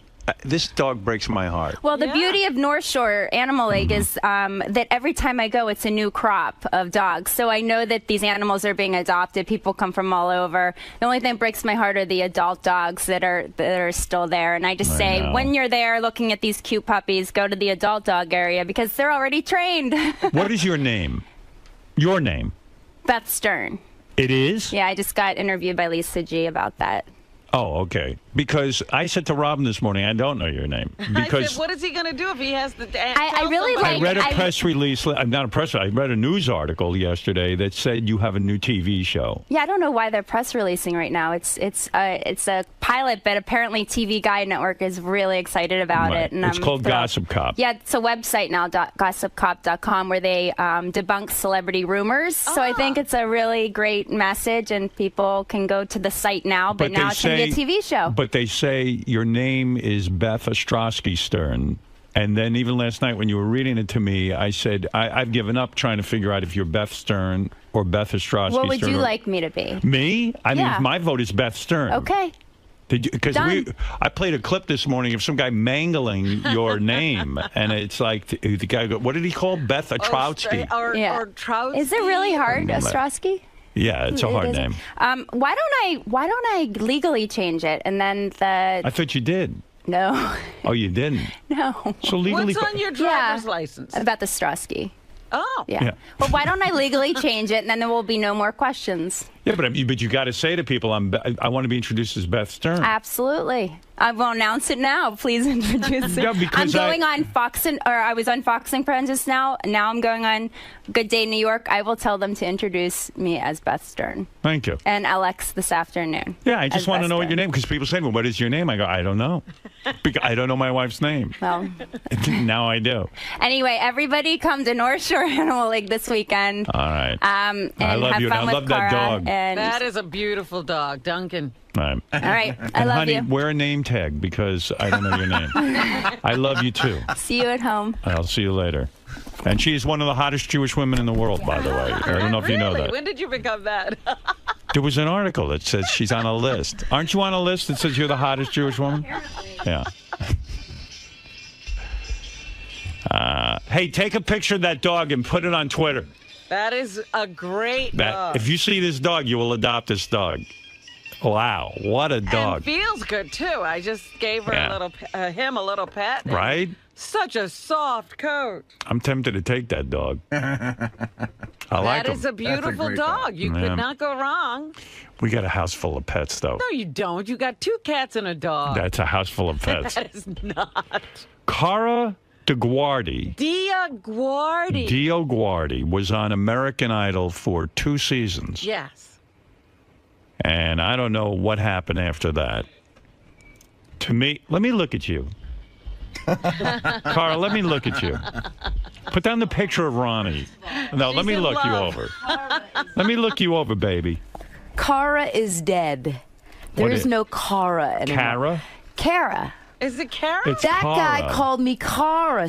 Cara, you're Oh, so Simon. annoying, Cara. Oh, that's It's where we Cara, got it. man. Can I get my name back, please? You got a great body. When you took your clothes off on American Idol and you went into the bikini, and I know in your new book there's a whole chapter on it, because it was traumatic for you, right?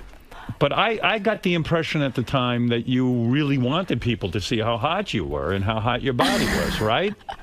No, what it was they had this great idea, and they were like, "All right, you remember Bikini Girl? We're gonna have it back on the finale, and you're gonna be in a bikini and come out, or you're gonna be in a dress and come out singing, and then you'll show everyone." I loved it. I changed my whole opinion. It was a great idea, and I was like, "Oh my God, that's awesome!" And then I was like, well, "Wait a minute, who's doing that?" And they're like, "You." I'm like, "No, whoa, I don't even want to go to the friggin' beach in my bathing suit." Okay? Is that true? I mean, here you are, the woman who wrote songs for years. You never got to be the person in the front. You never got to be the front person, so to Right. speak. You'd write these songs for other people. They'd have huge hits.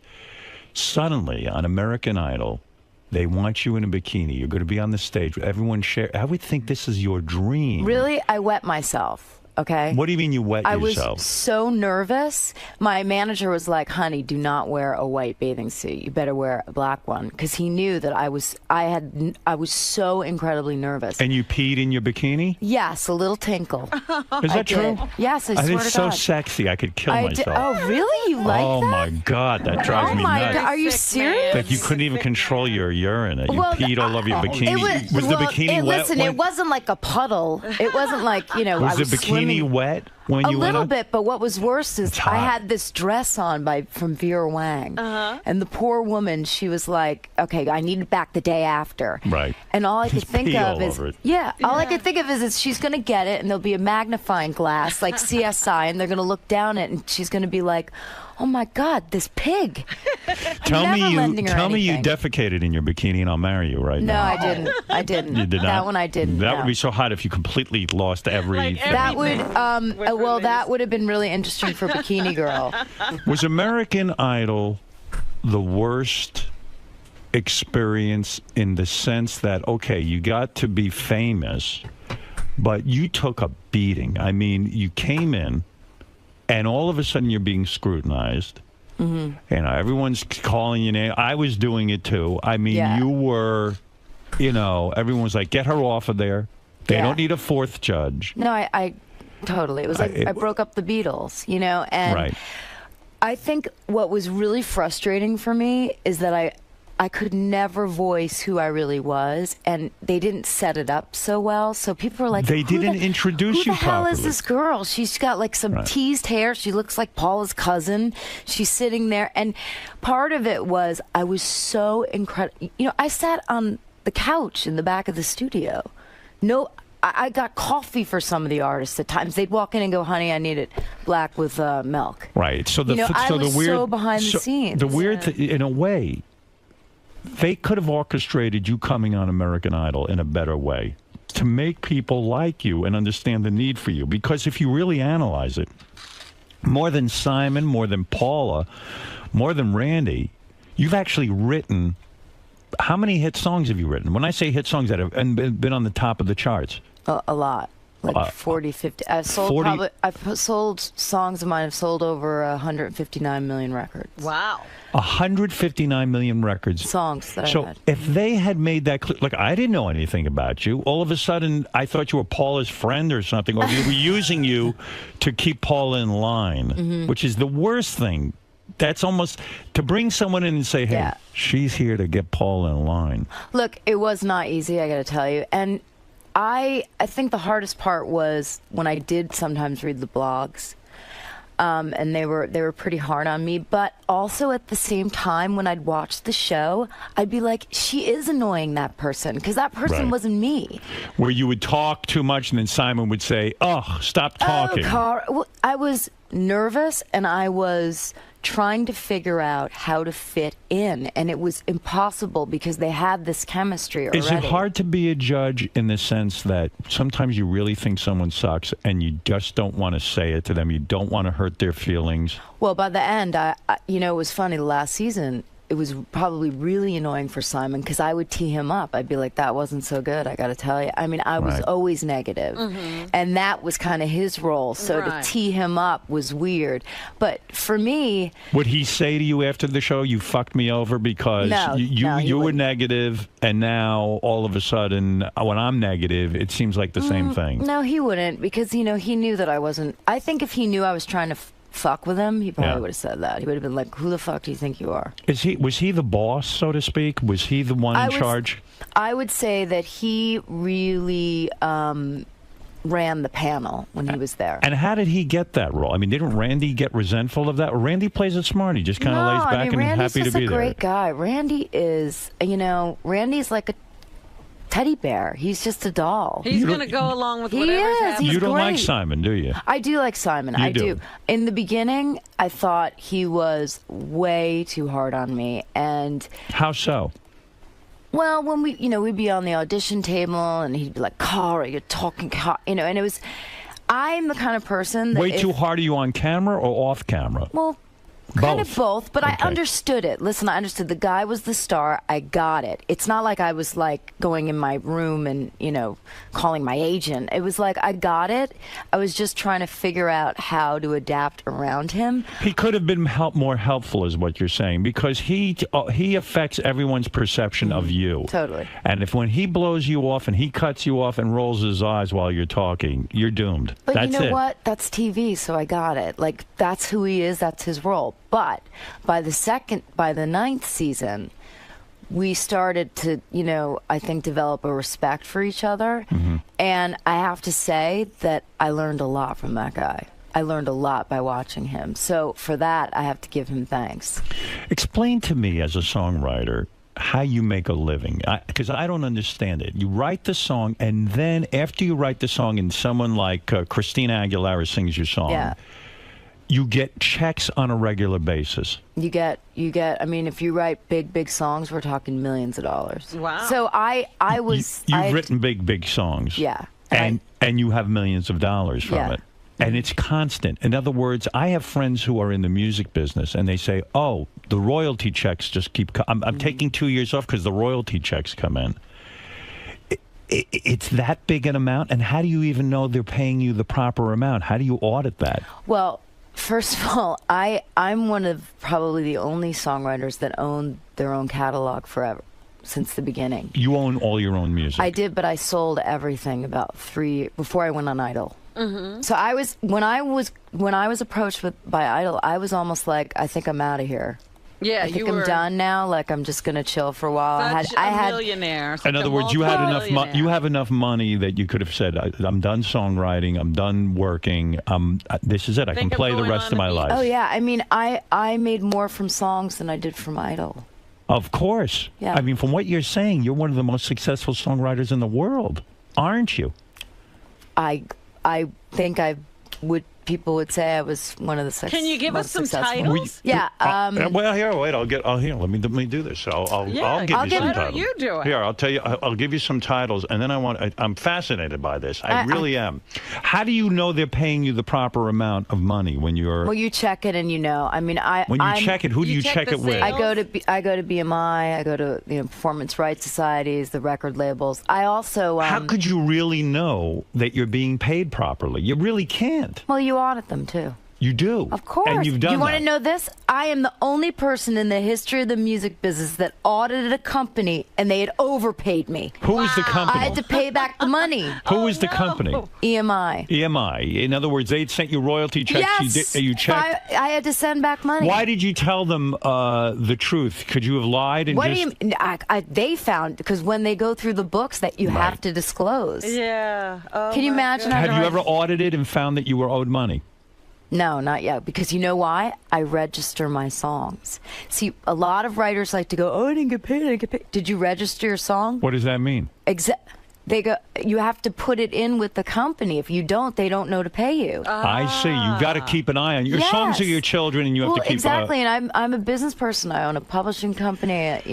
Does it kill you inside that you don't get to sing your own songs? It would drive me insane. I mean, I always felt bad for the guy in the band, Robbie Robertson, who wrote all those songs, but he couldn't sing them.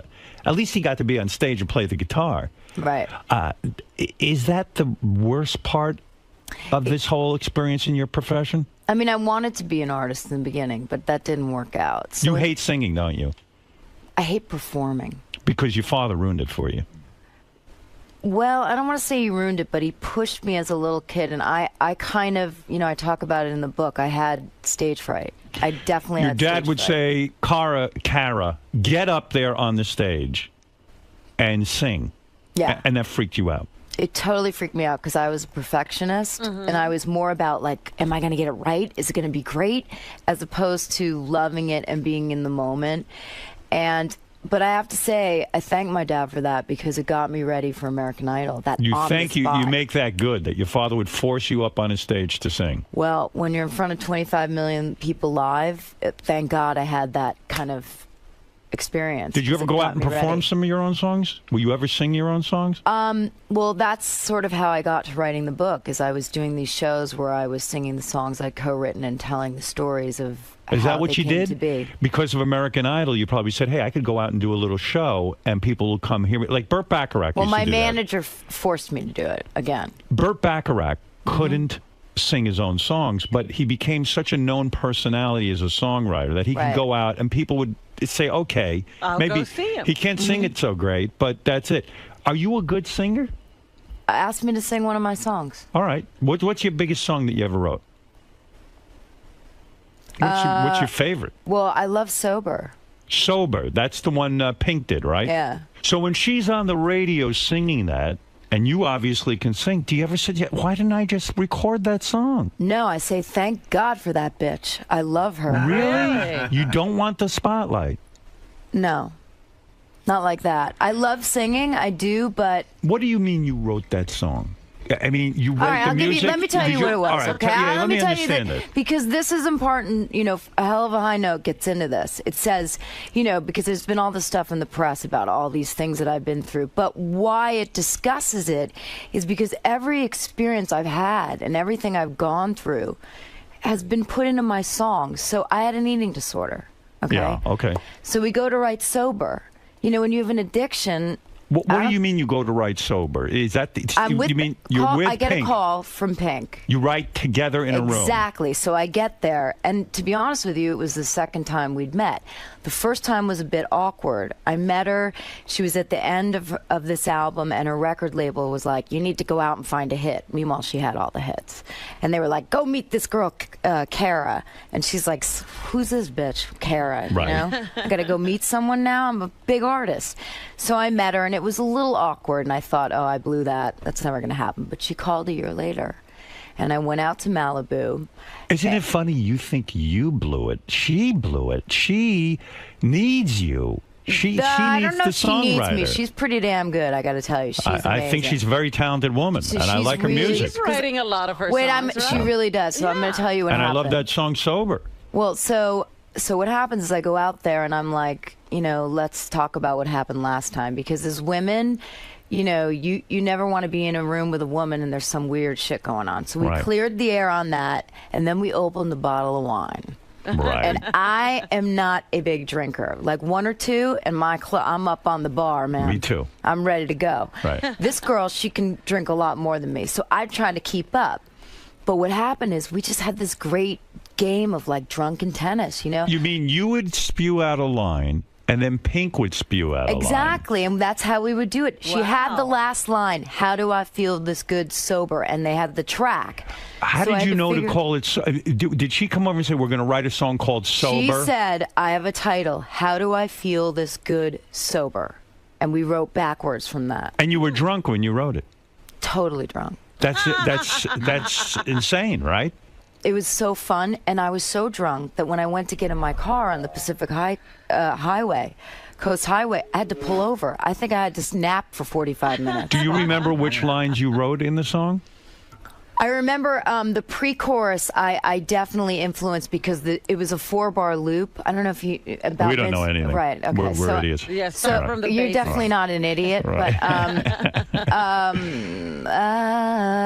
night is calling, all that stuff in the pre, and a lot of the melodies, and we did it Who together. writes the melody? You guys We write it both together. do. I mean, you know, to get down to who did what, I'm telling you, that girl is one of the most talented people I have ever been around. That It was is insane. The best writing session of my life, and I've on never- my mother's soul, the girl went into the recording booth and sang it 3 times, and it was done. I've never heard a better explanation about how someone writes a song. I've never really gotten. Chemistry. It's a date.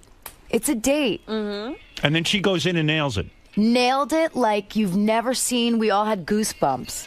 Do you go to an office every day? Not every day, but I go there. You're a record executive at Warner Brothers. Yeah. You have a title. What is your title? It's, you know, like A&R. Right. You go out and discover people. That's got to be a trip do. because you It's can literally take the hand of God and make. Forget American Idol. Yeah. You could take the hand of God, go see a kid in a club, and make him You know one what? of your I'm artists. trying to change what's been going on in music because here's the thing. Mm-hmm. We got to have the right gatekeepers. Because, you know, people ask, why isn't there a Beatles or a this or a that? Right. Well, artists are sensitive. And if they're in the wrong hands, they'll end up in bed for 4 years. You know, so imagine that Right. somebody walks in who's really got the goods and they're mishandled or they're not talked to. You know, creative people speak a certain language. Business You're people absolutely and creative right. don't. You so know it's, what? They respect me more than they would like some, you know, guy who really has never.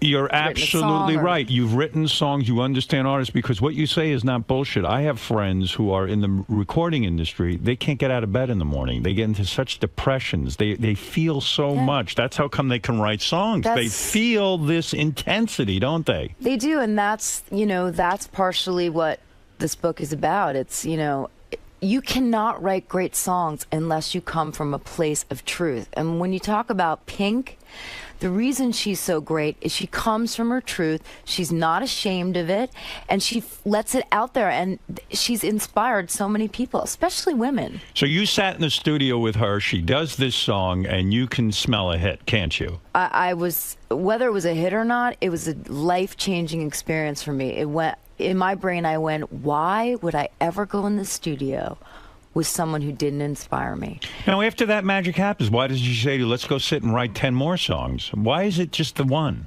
Well, you know, she wrote a lot with Max Martin, these new songs, and he's one of the best songwriters ever. You see what's coming across right now? Here you are, a woman who's incredibly knowledgeable about the music industry and have been responsible for millions and millions of records, and yet that never came across on American Idol.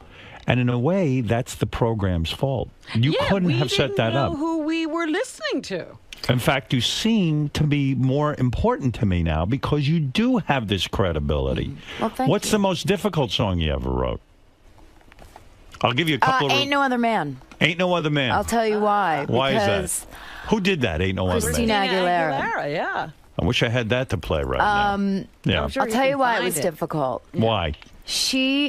Okay, let me see if I can clearly state this. You know when you go into karaoke bars? Yes. You know the track, the music they put on? Right. Well, a lot of times today, producers will give you a track. It's already done. The music is sounding great. It's ready to go. Okay? You have to write the top line, which means the melody and the lyric. Right. She had this track from a guy named DJ Premier, and it was going, do your thing, honey.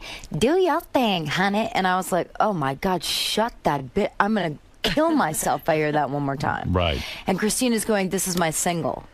And I'm like, girl, you are out of your mind. That is not your single. That is like the worst thing I've ever heard. She's like, I'm telling you, this is the single. She knew. And I'm like, how is this the single? Who is this annoying person who keeps saying, do your thing? And she said, I'm just telling you it is. And I had to get out of my own head. And this is really interesting, actually. She was in a great marriage. And she was feeling really positive and really loved. And I was in a shit relationship. And I was blocking the words for Ain't No Other Man, the feeling, the intention, because you it was were healthy. Right. It was happy and it was healthy. You weren't in that place. And I have been in that place, but in that particular moment, I wasn't. So, You married now? Yeah, to a great guy. Who is this guy? His name's Mike. Probably doesn't even work. He probably has you He did him. work. He was a teacher. Look at this. Look at this fucking guy. He was a teacher. And He's a good let me guy. tell you, he totally works. He's operations.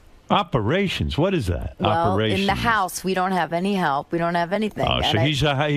So I go, operations, I need you in the bathroom, and down the income, and he comes upstairs. Is it hard to respect a man who isn't powerful, who like you, who Dude, doesn't that guy have? is so powerful. Are you kidding? But you know what I mean.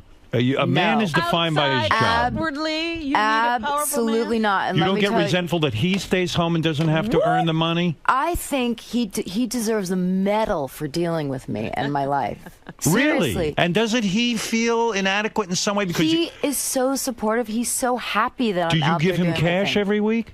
He works. Oh, he does work. Well, he works on we have a bunch of properties, so he's like, he just finished 3 bathrooms. He was away for a month doing them. He works hard. He digs ditches for the house. But you have to pay him. He's doing a job. I got to pay somebody. How do you pay your husband? What do you decide to pay Oh, him? God, I can imagine how you think I pay him. No, do you pay him well? I pay him what normal people In other words, get he paid. needs $5,000 to go buy himself a leather bag. Does he have to come to you First and of say, all, he ain't buying a leather bag. What are you talking about? I don't know. No, he doesn't You know, come to me. He has a his piece own of money. luggage. He owns properties too. He has his own money. He has his own money. Yes, he does. All right, take it easy. Oh my God! I mean, come on, man. You're getting defensive. What did I do wrong? You're attacking your husband. She should I'm be not defensive. attacking. I'm asking. Does he have access to your money? Is there a joint account? No, There is not. Of course not. no joint account. How long you been married? 2 years. You got kids? No, I'm trying. No one today can have Can't. kids. I know. I've been having a lot of sex, no kids. Oh, A lot well, of that's sex. good and bad. Bunch of IVFs too. Oh, You've really? Don't do that. What am I supposed to do? So don't have a kid. Well, I may adopt. Yeah. Get a kid from Malawi. Me. A I think I'm going to adopt Ronnie. Where did he go? And Ronnie left. He's looking to be adopted. He is? Oh, you did all the in vitro. You want that baby. I tried, yeah. But It's hard. it's really hard. What do you think it is? Maybe you exercise too much. No, I don't exercise too much. I think, honestly, trying to get pregnant when you're on a live TV show is impossible. So maybe you need to chill a little bit. Yeah. I did. I chilled. I gained some weight. went through the process of it again. And the in vitro is a very painful experience, isn't it? It's, you got to give yourself shots. In your asshole. Not in my asshole. How could you shoot into an asshole? You can't. It's a hole. Into your vagina? What? Stop it. Where do you shoot this stuff? Into your oh my God. What? Stomach. Into your stomach. Yeah, right here. I just do it right here. Show me your stomach. No, I can't do that. Lift up your dress. And I'm not going to lift up my dress. You know you want to. Oh, God. Did it drive you crazy walking around Los Angeles all these years being this incredible songwriter, selling millions of records, and nobody knew your face? Nobody knew who you were?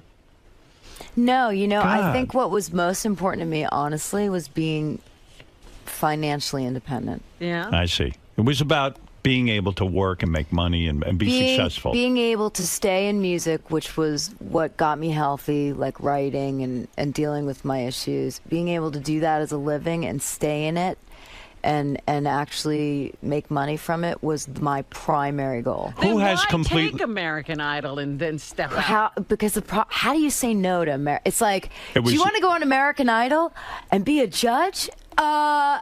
Who approached you on that? The producers did. They knew of you. They knew of your reputation. They knew of me, and it's funny because you never saw that side of me on the. They knew of me. They reduced you to a joke. Simon took you and really kind of made you like you're not that important. Meanwhile, you're doing way more in the music business than he is. I don't know that he reduced me to a joke. I think what was happening is, where was my role? I didn't have a role. And you know what? And an industry executive, by the way, because that was my role. Who the hell wants to watch that? That's boring. I don't hate think so. experts. You're a songwriter. We sort of heard that, but nobody ever really knew your credentials. What artist has completely ruined your music? You wrote a song, you knew it was a hit, they took it and wrecked it. I can't say anyone's ever wrecked a song. Who blew it? What song do you think you wrote that should have been a hit and wasn't because so-and-so recorded it? I got to think about that. Well, you know what? I'll say one thing. There was a song, and it's not because of the artist. It was because sometimes what happens is the people running these labels pick the wrong, not all of them, because I actually love Warner Brothers. I think it's a great label. But sometimes they'll pick the wrong song for an artist in the wrong genre. And I'll give you an example. There was a song I wrote called Lost by Faith Hill, who's a great singer. Right. But it was too pop, the song. It's not going to fit in country. She shouldn't have been the one to sing it. Right. So it wasn't her fault. It was just that it didn't live there. It didn't survive there. It didn't fit the market. She's a country artist. She can't be doing songs that kind of feel more pop. You're a very good-looking woman. You know that, right?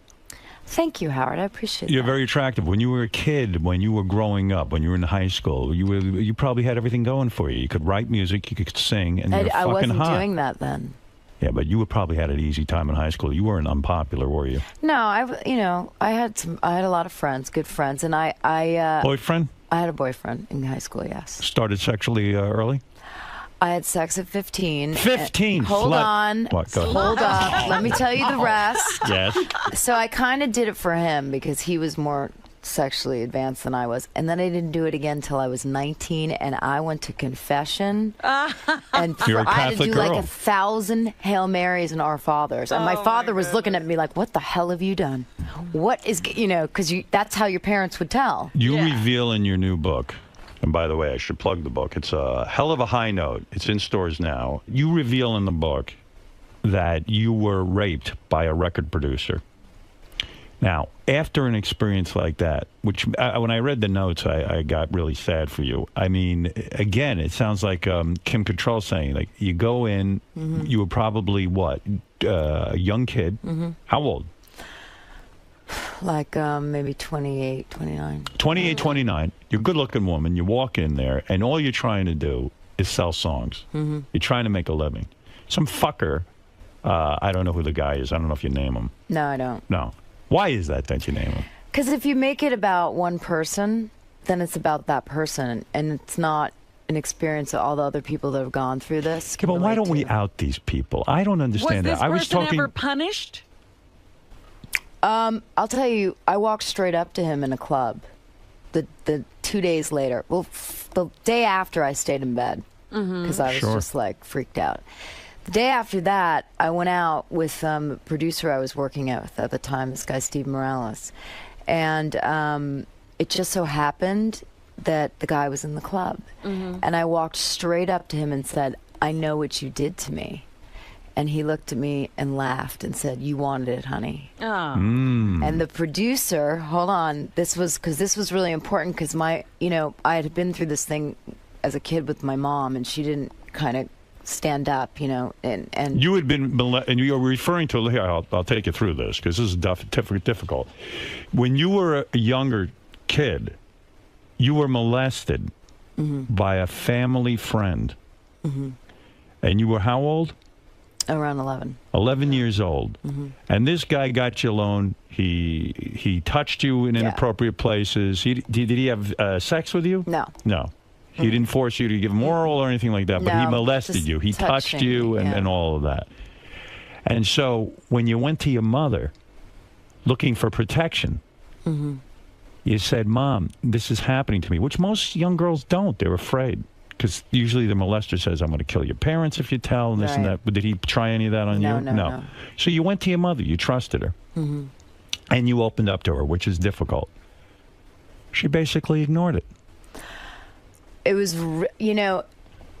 when you feel unprotected by a parent, I think what happens is in your brain it goes to, "I'm not worth anything." That's right. So I had to kind of build my self-esteem. But in my mother's defense, she was very Catholic, repressed. My parents never said sex until I was like in my mid-20s. Why does every person who isn't protected by their parents somehow build up that in defense of my parents? Well, let There's me no tell defense. you, I discussed it with my mother before she died. Okay. My mother was sick for 7 years, so I had a long time to get through And you this. took care of her. I did, and I forgave her. It was the kind of thing that I know it weighed heavily on her because now that I've written this book, a lot of her friends Carol, have what called was her response when you said, "Mom, why didn't you do something She said, for me?" I wasn't strong enough, and I'm sorry. And that's what you don't understand, Howard. These people are doing the best they can. No, I do understand that. And they don't She have really the was. wherewithal. She didn't have. There was no Oprah back then. Right, yeah. There was No, no I one understand to tell. And that. this was one But of her this is- close friends. let me It ask was you a bad something. situation. If you did have a child, or any child that you know came to you and told you this, how come you have the strength to stand up for that you're person? talking to a girl who got slapped 2 weeks ago by some girl on the street for interrupting when she was yelling and pushing her daughter. Good. Well, how come you have the strength and your mother couldn't find the strength? Let's not forgive her so easy. We're different people. Two different We're different times. people. Why do we have to forgive? Because if you don't forgive and you don't let it go and get past it, it's just going to eat you alive. I've moved on from it. You're looking at a guy who's eaten alive, and let me tell you, You know something. what? I'm You still look pretty standing. damn good. Goddamn right. You look pretty damn good. Are you enjoying it? So getting back to this painful subject.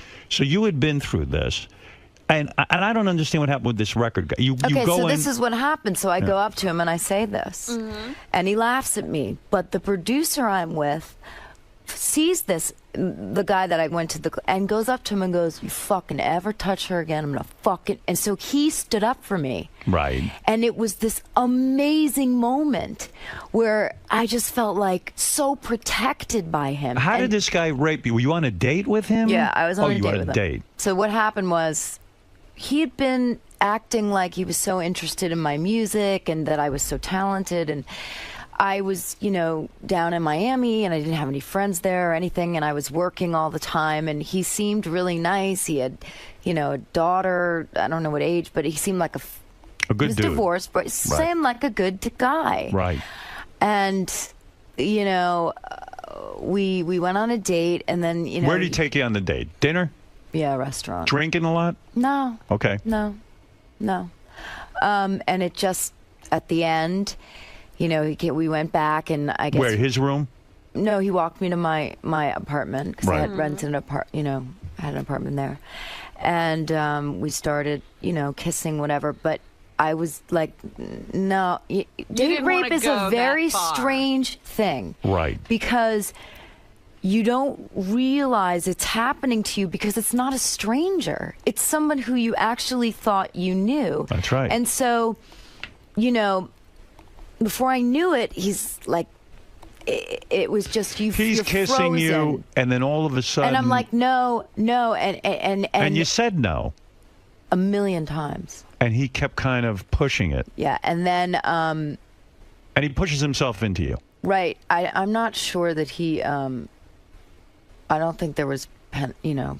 You don't think there was penetration? No, there was that, but not. He didn't come or yeah, something. He didn't come. You don't think he came because No, what? 'cause You threw then him I off was you? like, then I started. I think to, you know, it got awkward. It got weird, and you just said no, no, no, Again, and then get finally, off of me. he was like, you know, it's, He was pushing a little bit too hard. Wow. And wasn't Yeah. taking no for an answer. Yeah, it was really.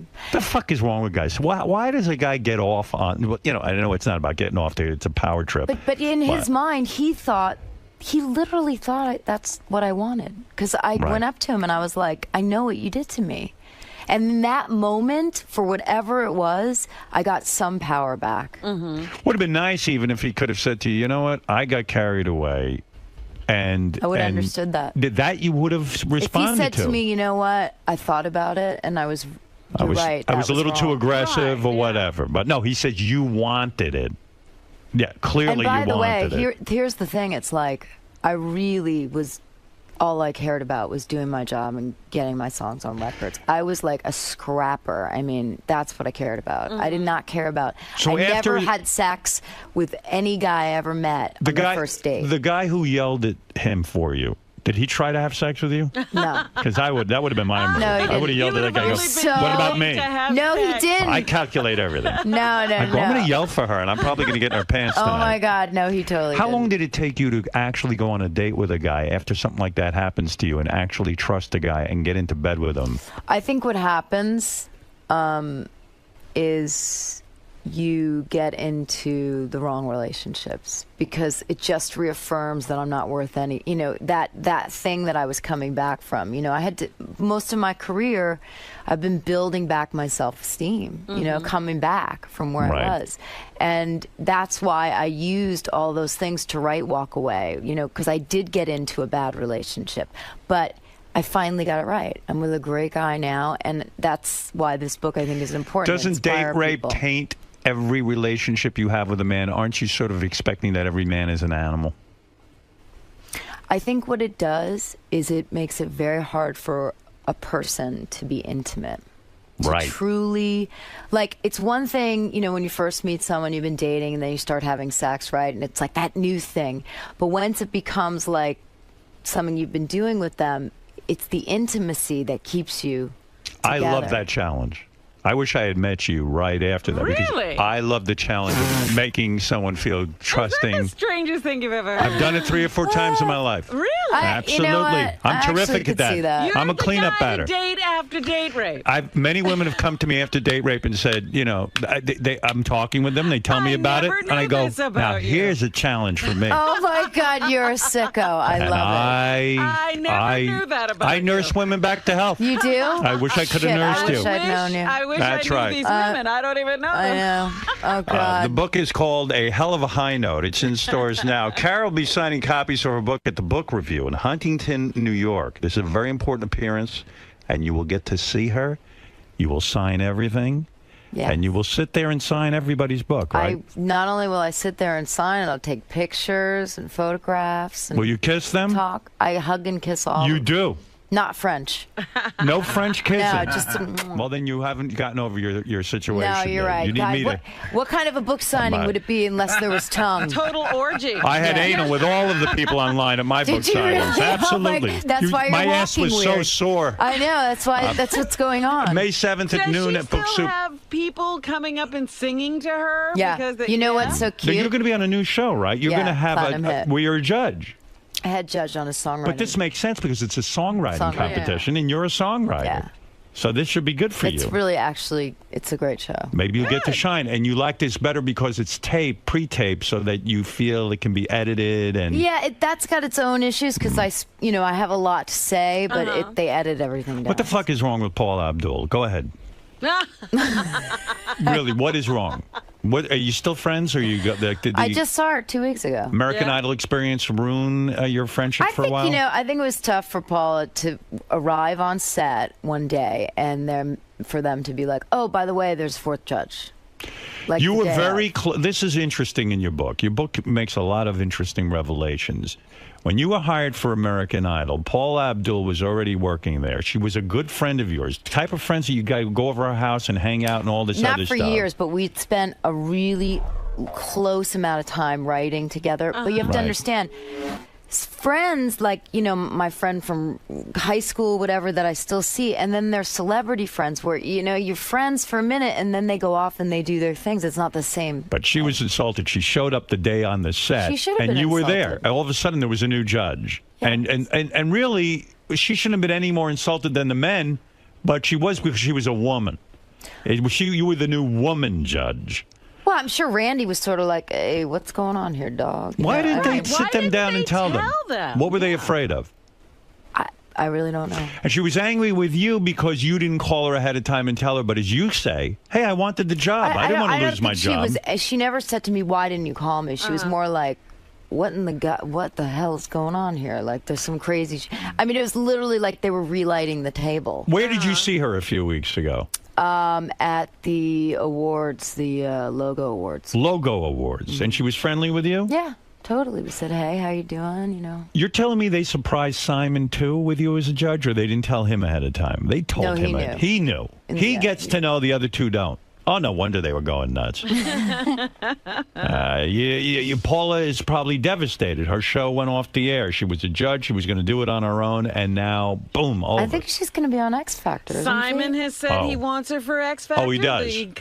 Supposedly, the negotiations haven't started, but he definitely wants her. Do you believe that Paula Abdul has never been on drugs?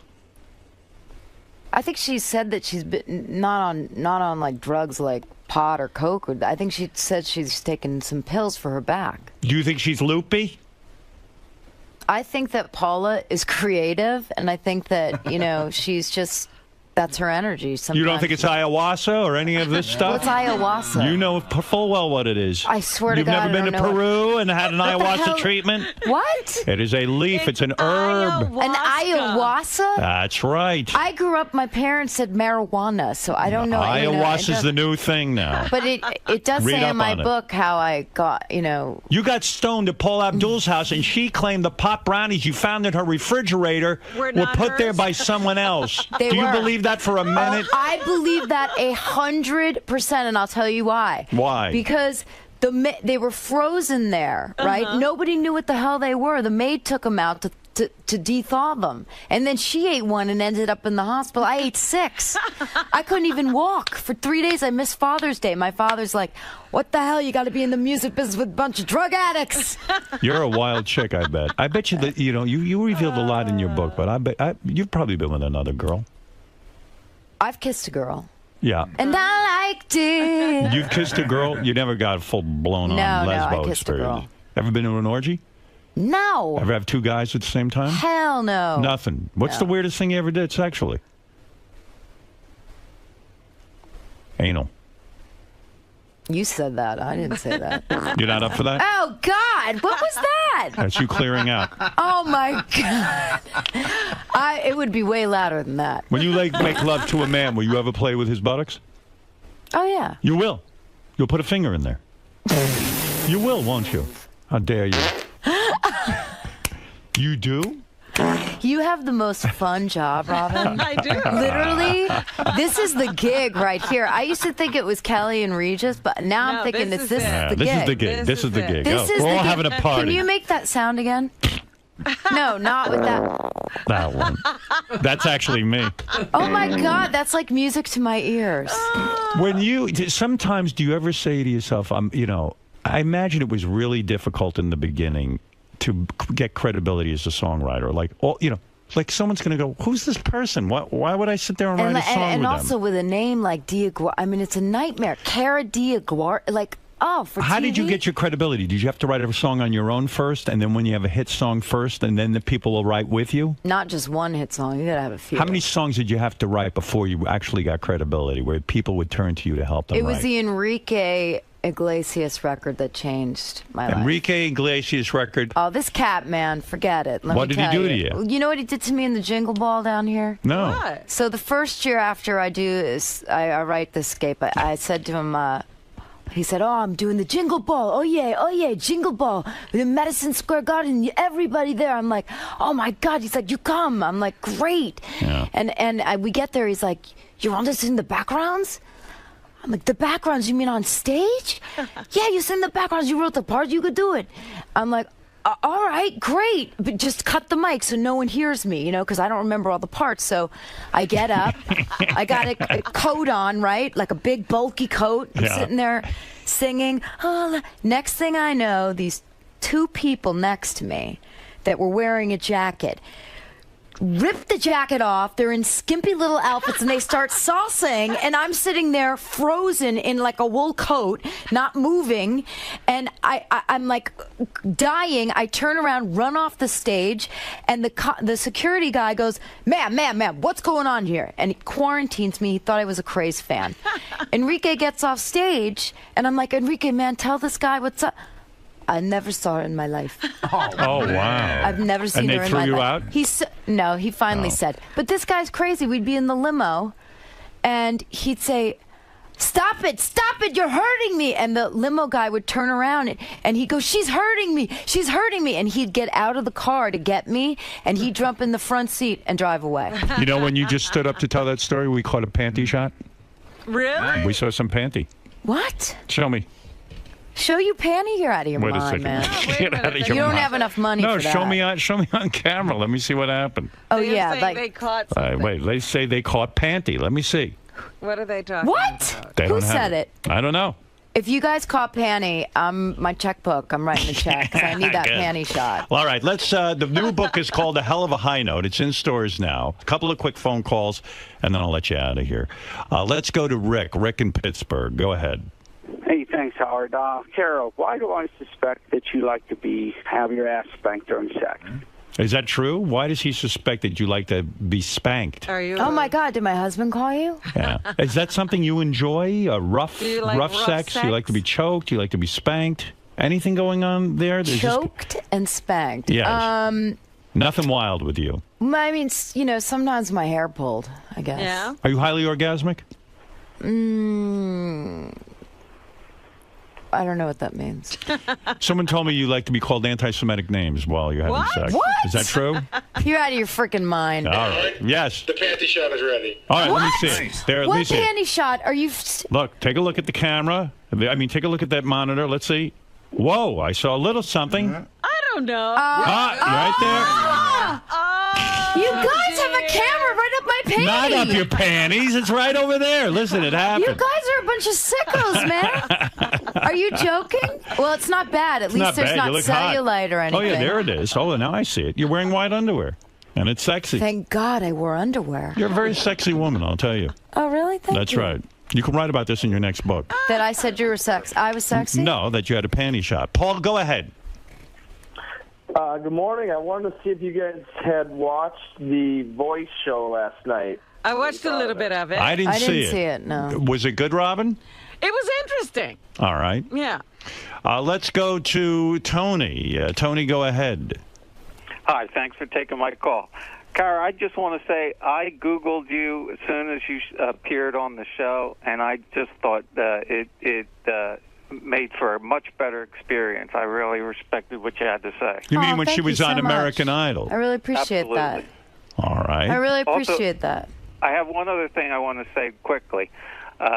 Did you try cough medicine for a replacement for IVF? No, I didn't. Cough medicine? Why? Cough How does- medicine. You really? want to look into that. Doctors won't tell you about it, but it doesn't make for great radio, so I won't go on. You're telling me that she can have a baby if she drinks cough medicine. Absolutely. I have a son. I have a son to prove it. Wow. And how do you learn about something like that? Was that just your discovery? A nurse told us while we were going through IVF. Our daughter is IVF. Our son is natural. Now It's cough medicine. cough medicine. Well, get on the cough. I knew a guy, a disc jockey. Not only that, let's in get some Detroit. stock in halls. I knew a disc jockey in Detroit who was addicted to cough medicine, and boy, was he a mess. Was he fertile? Thank you, though, very much